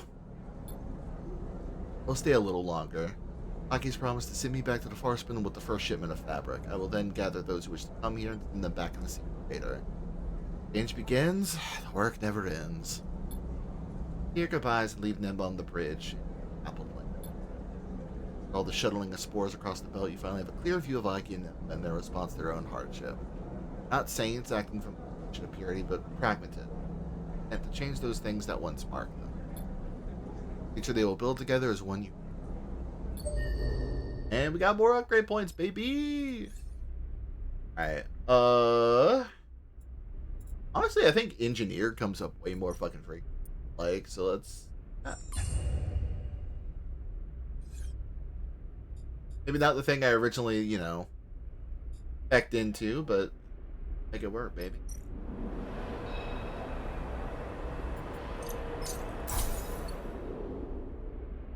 Righty. I say we get to Oliveira, and then I think we call it a night. Because we've been going for like over 3 hours. Got a fuck ton done. Can I even get there like directly from right here? Alright, back to the hollow we go. Some of our dice to keep the cost of the fuel. Not the best, but we'll make it.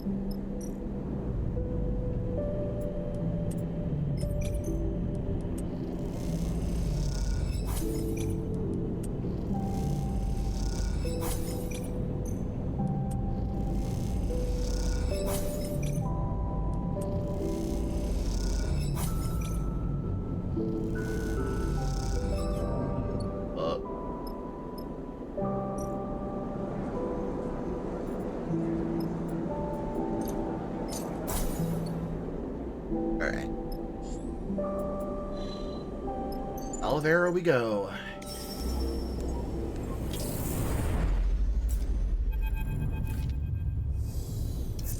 But Oliveira exactly where Ankita said it would be. A ragged colony nested in a crater on one of the biggest rocks of the world. Everyone gets their response to his initial broadcast, and so you find yourself in a docking tunnel. They get one end, the colony at the other, with no idea what awaits. You need to get back on that ship and keep flying. Raising the dark tunnel, a figure in front of you, holding a long gun at their hip. I'm serious. Your eyes adjust to the dark, and as they do, you see a man, no, a boy, carrying a long, dark shape in his hands. I don't know how you found us, but you need to right now and forget the place. Bends over your shoulder and sees Seraphim, his hands raised in front of him in a gesture of calm. Look, kid, we mean no harm. How about you go run and get someone? I am someone. I'm Xander. It's at his jaw. It's you I don't know, and I'll decide who's going to do some harm here. Reaches across his chest and thumbs on a lamp he has lashed there. Blink in the glare of the bright light shielding your eyes, and as you do, you see a flicker of confusion crossing Xander's face. Meets your eye with a look of shock, and opens his mouth as to speak, no words emerge. You have something for Carmon. Notice the familiar name register with Xander, adding to whatever confusion or question your appearance has provoked. See his eyes picking your sleeper body, his gun dropping a little as he takes his attention off it. Is this... Are you here for Flint? Pulls the gun closer to himself. I'll be honest, kid, we have no idea who you're talking about. Seraphin allows himself to drift a little forward. How about you drop the gun and we can talk like adults? Seraphin floats past you. He gives you a look that makes you nervous. Just here to deliver something. Whoa. Oh, all these character designs, man. Every time a new one shows up, I'm like, oh. Oh. Xander? Voice echoes along the docking bridge. Xander, what are you doing? There appears at the end of the bridge behind Xander. A young woman clearly older than the boy in front. On these two trying to sneak in Cadence. Xander keeps his eyes on you and Seraphin is... Saboteurs, maybe? Was about to send them on their way. Xander grins. I assure you, we are not saboteurs, miss. Seraphin smiles at Cadence. Cadence sighs and glides towards Xander. Stop messing around with that welder. She snatches the gun out of Xander's hands, and as she does, both you and Seraphin reflexively flinch. Cadence looks at the two of you with a raised eyebrow and turns the gun so you can see better. You notice the fuel tank and welding muzzle. Probably has an effective range of less than half a foot. Seraphin looks at Xander and rolls his eyes. Seriously. Cadence lowers the welder to her side and turns to Xander. Now's not the time. We just got an emergency broadcast from Carmon and Flint. Something's happened. Xander's attitude changes immediately. Turns to face Cadence, putting his back to you, as if you had just disappeared. What do you mean something's happened? Well, no, they went quiet in the shoals. All we've got is a distress signal. Cadence raises her hand reassuringly. Don't get excited. They probably just had a technical fault in the checking in. I have to get them. Xander grabs the welder back and slings it over his shoulder. And what? They took our only functioning ship, the Tender Tide, still in pieces in the hangar. Seraphin gives you a nudge and nods towards Cadence and Xander. This is our ship. Or this is our chance. We have a ship. Xander wheels around the tunnel, squinting at you in thought. Seraphin moves past you, approaching them. You see Carmon, and it seems like Carmon needs our help. He looks between the two of them. How about we stop messing around this dingy tunnel and go? Xander turns back to Cadence. Them? Really? He rolls his eyes. We're not the only people in Olivera. There must be other ships. Want to go looking? They're here now. Cadence looks at Seraphin. They're generously offering to help. I'll sheep. Fine, but I'm coming with you. Come by us. Come on, then. Go turn and head back into the ship, Seraphin whispering as you do. That backwater is a key to send us to. That kid thinks he's some kind of sheriff. A kid. Nice. Yeah, a kid with heavy industrial equipment. What are we talking about? Xander catches up with you and Seraphin. His mood seems buoyed by the prospect of boarding a ship. You wonder how often he gets to leave Olivera.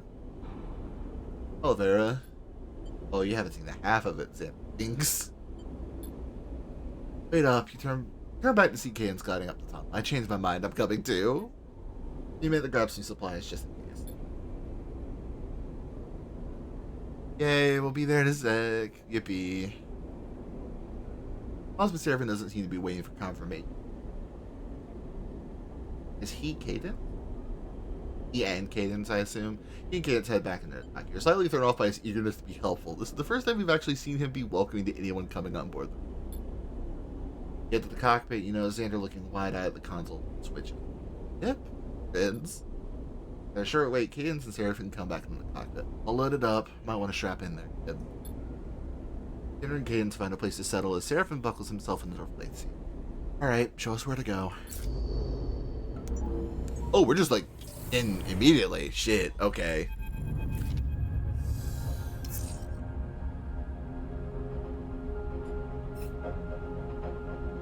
Is a contract? Okay, well, I think that's probably... Okay, when did it say I last... Oofa, okay. Maybe we finish this dialogue, I think, and then we'll cut it off because I want it to autosave. I'm a little scared that it's gonna not let me test this. What's happening in here, Sleeper? Liz pokes their head into the cockpit as Seraphin brings the ship into a single coordinate Xander gave him.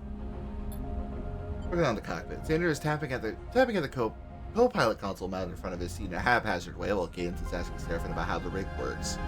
Presently, Seraphin is responding with patience and care. What's wrong, Carmon? If you say so. Liz looks over at Seraphin and Cadence. Is Seraphin smiling? Something is going on. Liz turns back to you.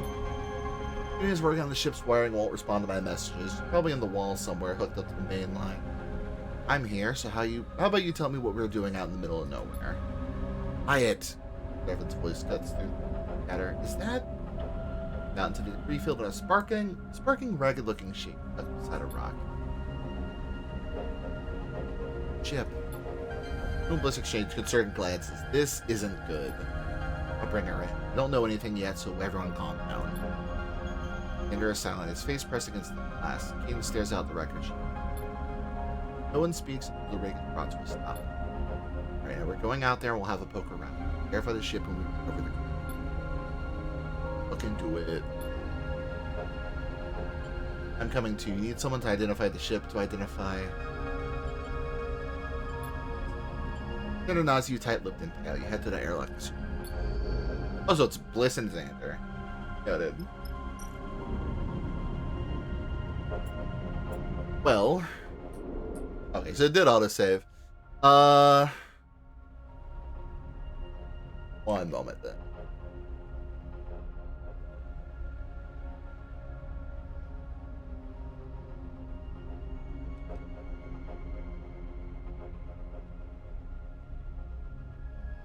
Alright.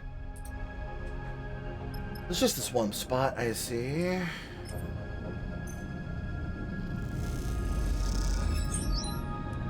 Do some wreck assessment, baby.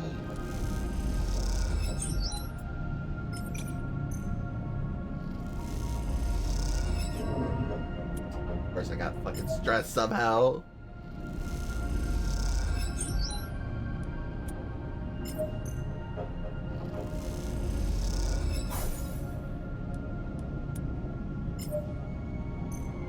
Open for a neutral.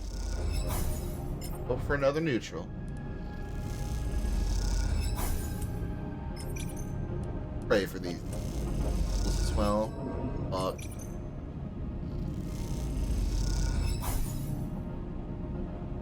Oh.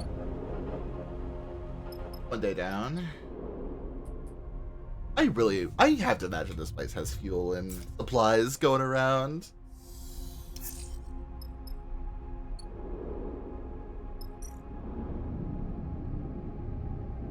Alright.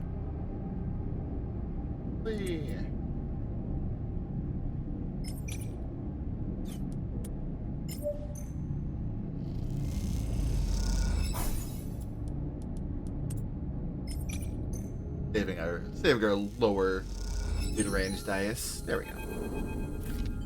So Khamon's gutted ship has impacted the mood big. As more and more evidence of attack has appeared, the quieter Xander has gotten, the more cadence has monks.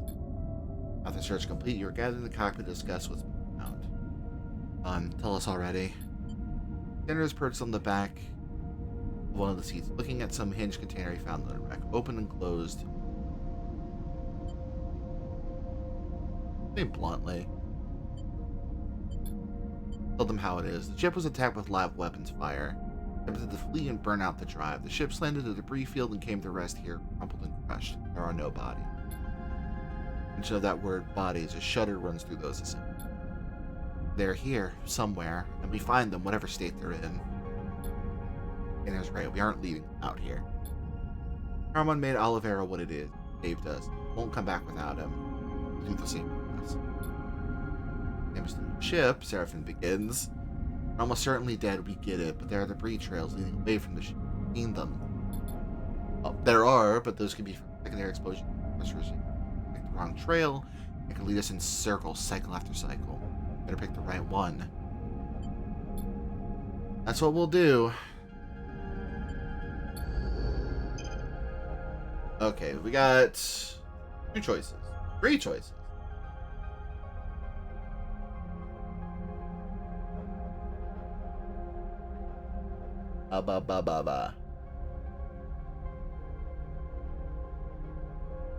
Just a second here. I've responded to a message.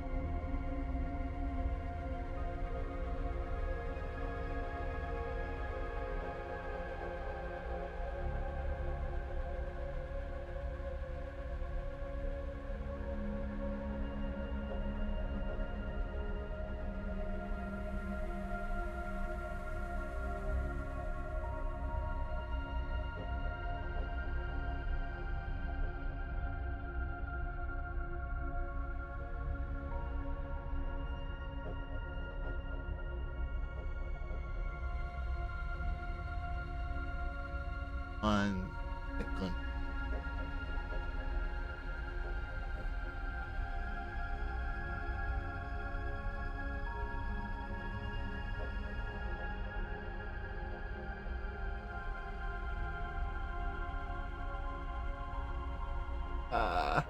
I thought it was taking a minute.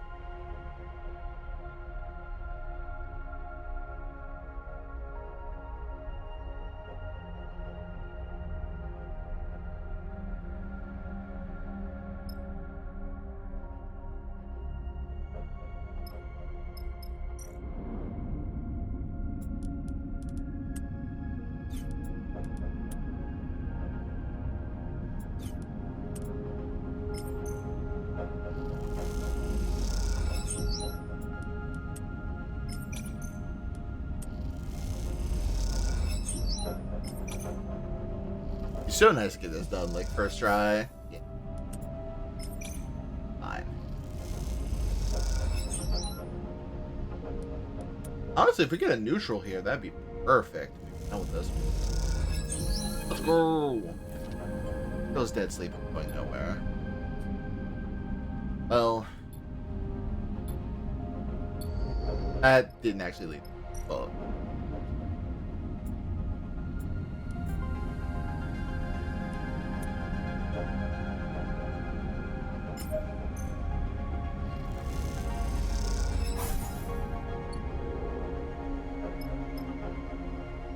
alright, well, back to the ship for a moment.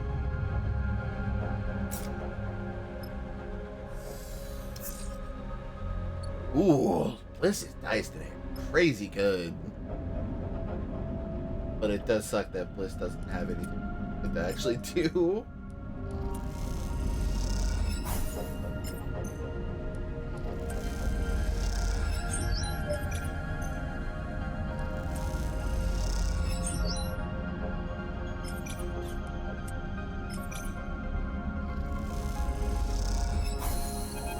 How about this one? Nope. Alright, so it's definitely this one. If it exists at all, it's this one.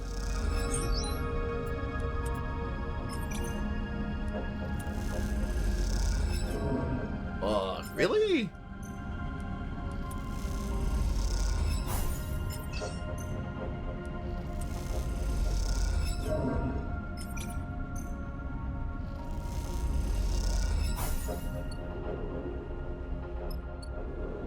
I feel like I probably should have just picked that one and then been fine, good to go for the rest of the time, but whatever. Oh my dice. I can burn this and we're done. Okay. Missions cover asteroid caves. Oh.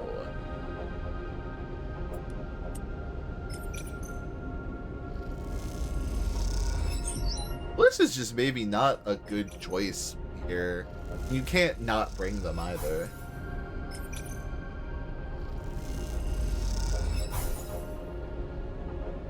Look, I have you. Ow.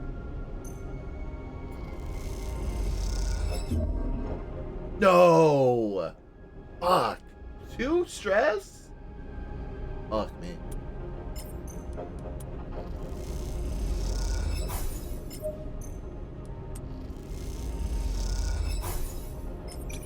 I have to burn this fucking stress out.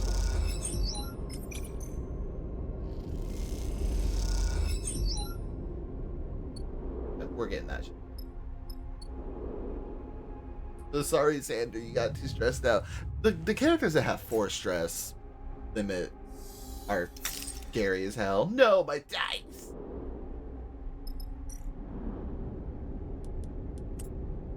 We're done. It's over. The Starward Trail led to the caves. A little hope was kindled in the hearts of the crew. Plumbing the depths of these dark passages, that hope seemed snuffed out. Tanner struggled on in silence, only speaking to update cadence on the lack of new cockpit comms link. He speaks now, quietly at first and then with increasing urgency. Light sleeper, I see a light, and with that he kicks off hard from the walls and darts down a dark tunnel with reckless speed. Follow, but the tunnels are winding. You quickly lose Xander around. Off on the sand wall, trying to close the gap. When you come around that same corner, you can't find Xander anywhere. See it through a thin slit in the cave wall, a flickering, fading light.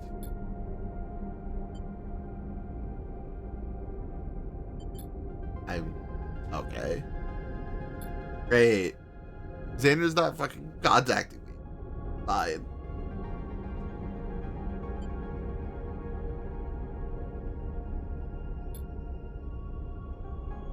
No.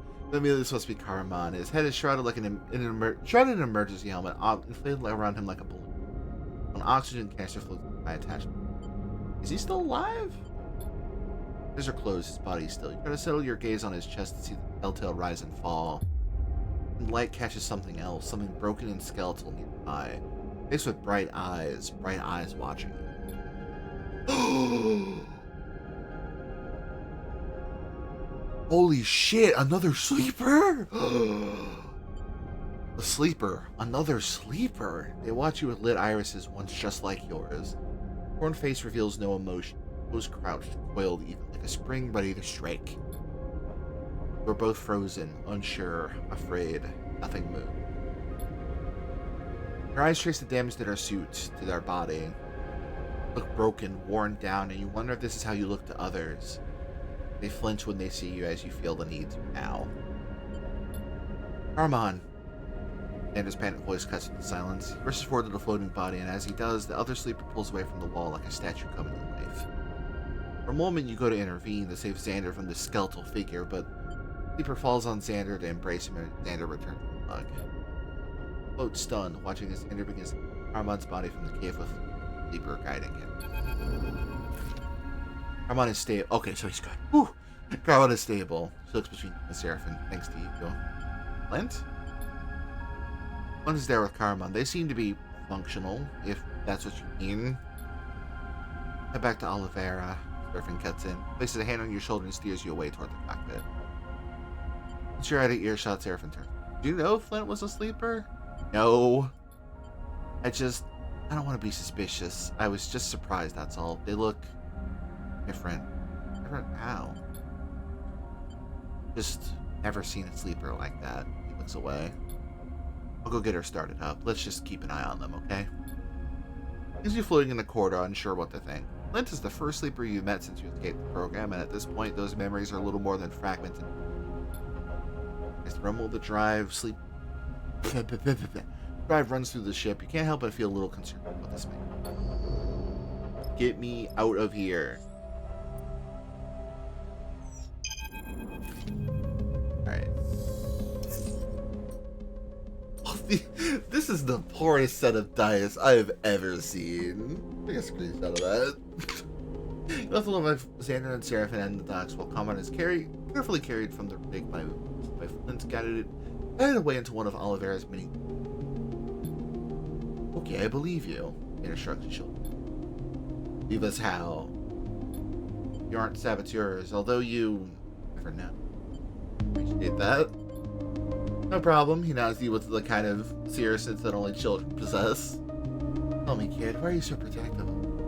No offense, but who'd want to sabotage a tin pot colony in the middle of the shoals? Xander bristles at the comment but controls his anger. You don't get it. Oliveira's a refuge. Why do you think we're hiding all the way out here? Is it you and then back at Xander? I thought you'd understand what's at stake. Seraphim pauses. Seraphim had to respond. He looks embarrassed. Look, not Karaman back does. Everyone in Oliveira will think. How about you stick around for a bit, get a feel for the place? To resupply, we can help. We haven't got much, but if you give in, we'll get your share. We're more welcoming than here. Don't expect to buy anything with those jets. Oliveira is not for sale. Alright, kid, we appreciate it.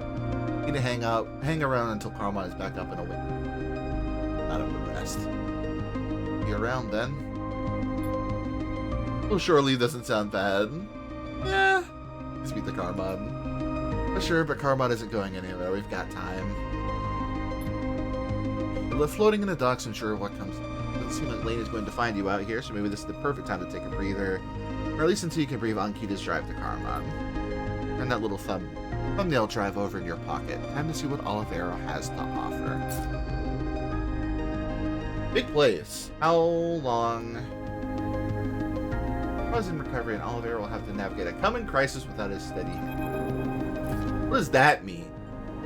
As you leave the rig, you find a figure waiting for you in the docking. Think of Xander's hostile greeting when you first arrived. Is that him again? Oh, you're so cool. Where are you headed? Flint leans away from the wall, now out the battered suit you first saw them in. Image the refrain is concealed beneath their overalls, but you're still aware of it. Just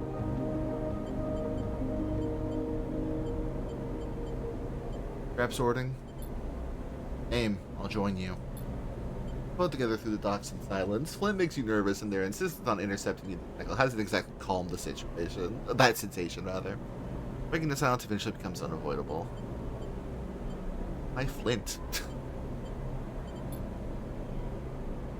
One stares ahead, continuing their glide. Ask Carmon. He insisted on it. Their Carmon's name recalls the image of imploding unconscious in the light of your work lamps in the binding cave. You suppress a shudder. It gives you a sideways look, their mask-like face betraying no emotion. But you found us. They paused as you the doorway. Would have been sooner, but better than nothing. Even if Flint gives you an unsettling catching your own reflection in a polished hull plate. Is this what others feel like when they speak with you, watching the crooked mask, the lit irises, interpreting the stuttering emulations of facial expressions that cost your doll-like face? Then turns away again. You realize that they might feel the same looking at you. Fuck! Each the other's mirror, each reminding the other of the gap between being and being. How'd you escape? Escape SNRP, you mean? You aren't there yet, friend. We can share war stories another time. Drive together into the cavernous hall containing the scrap silos, the cacophonous echoing. So, sleeper? Flint's face curls in amusement as he uses the mononym everyone refers to you by. Olivero asks all those it harbors to get to the colony. Show me what you can do. I'm good at this shit. Then Flint climbs to the sorting bay where a scrap from the silos is delivered to the waiting workers ready to be checked as face. Let me move the microphone a little bit. Hi. You find a sorting station and begin picking up chunks of ship and machine, turning them over in your hands. Like the scrap that goes to their original place in a bigger structure becomes apparent. Each piece suggests a hole, a drive casing, a loading bay, a life support unit. Burn away corrosion with a torch, crack open rusted casings, release the components inside like seeds. Find new life in the broken and discarded pieces. Something makes you look to one side, a glint that catches your eye, and there's Flint taking a rest on their own. See a glint again, Flint turning something over in their fingers, watching it spin. Vial of stabilizer. Last vial. Flint speaks without taking their eyes off the drug. Through the haze of your lost memories, you can recall the fizzing, sickening pulse of that injection, the dependence you're freed you from. Saving it for a special occasion. Flint pockets the vial and meets your eye.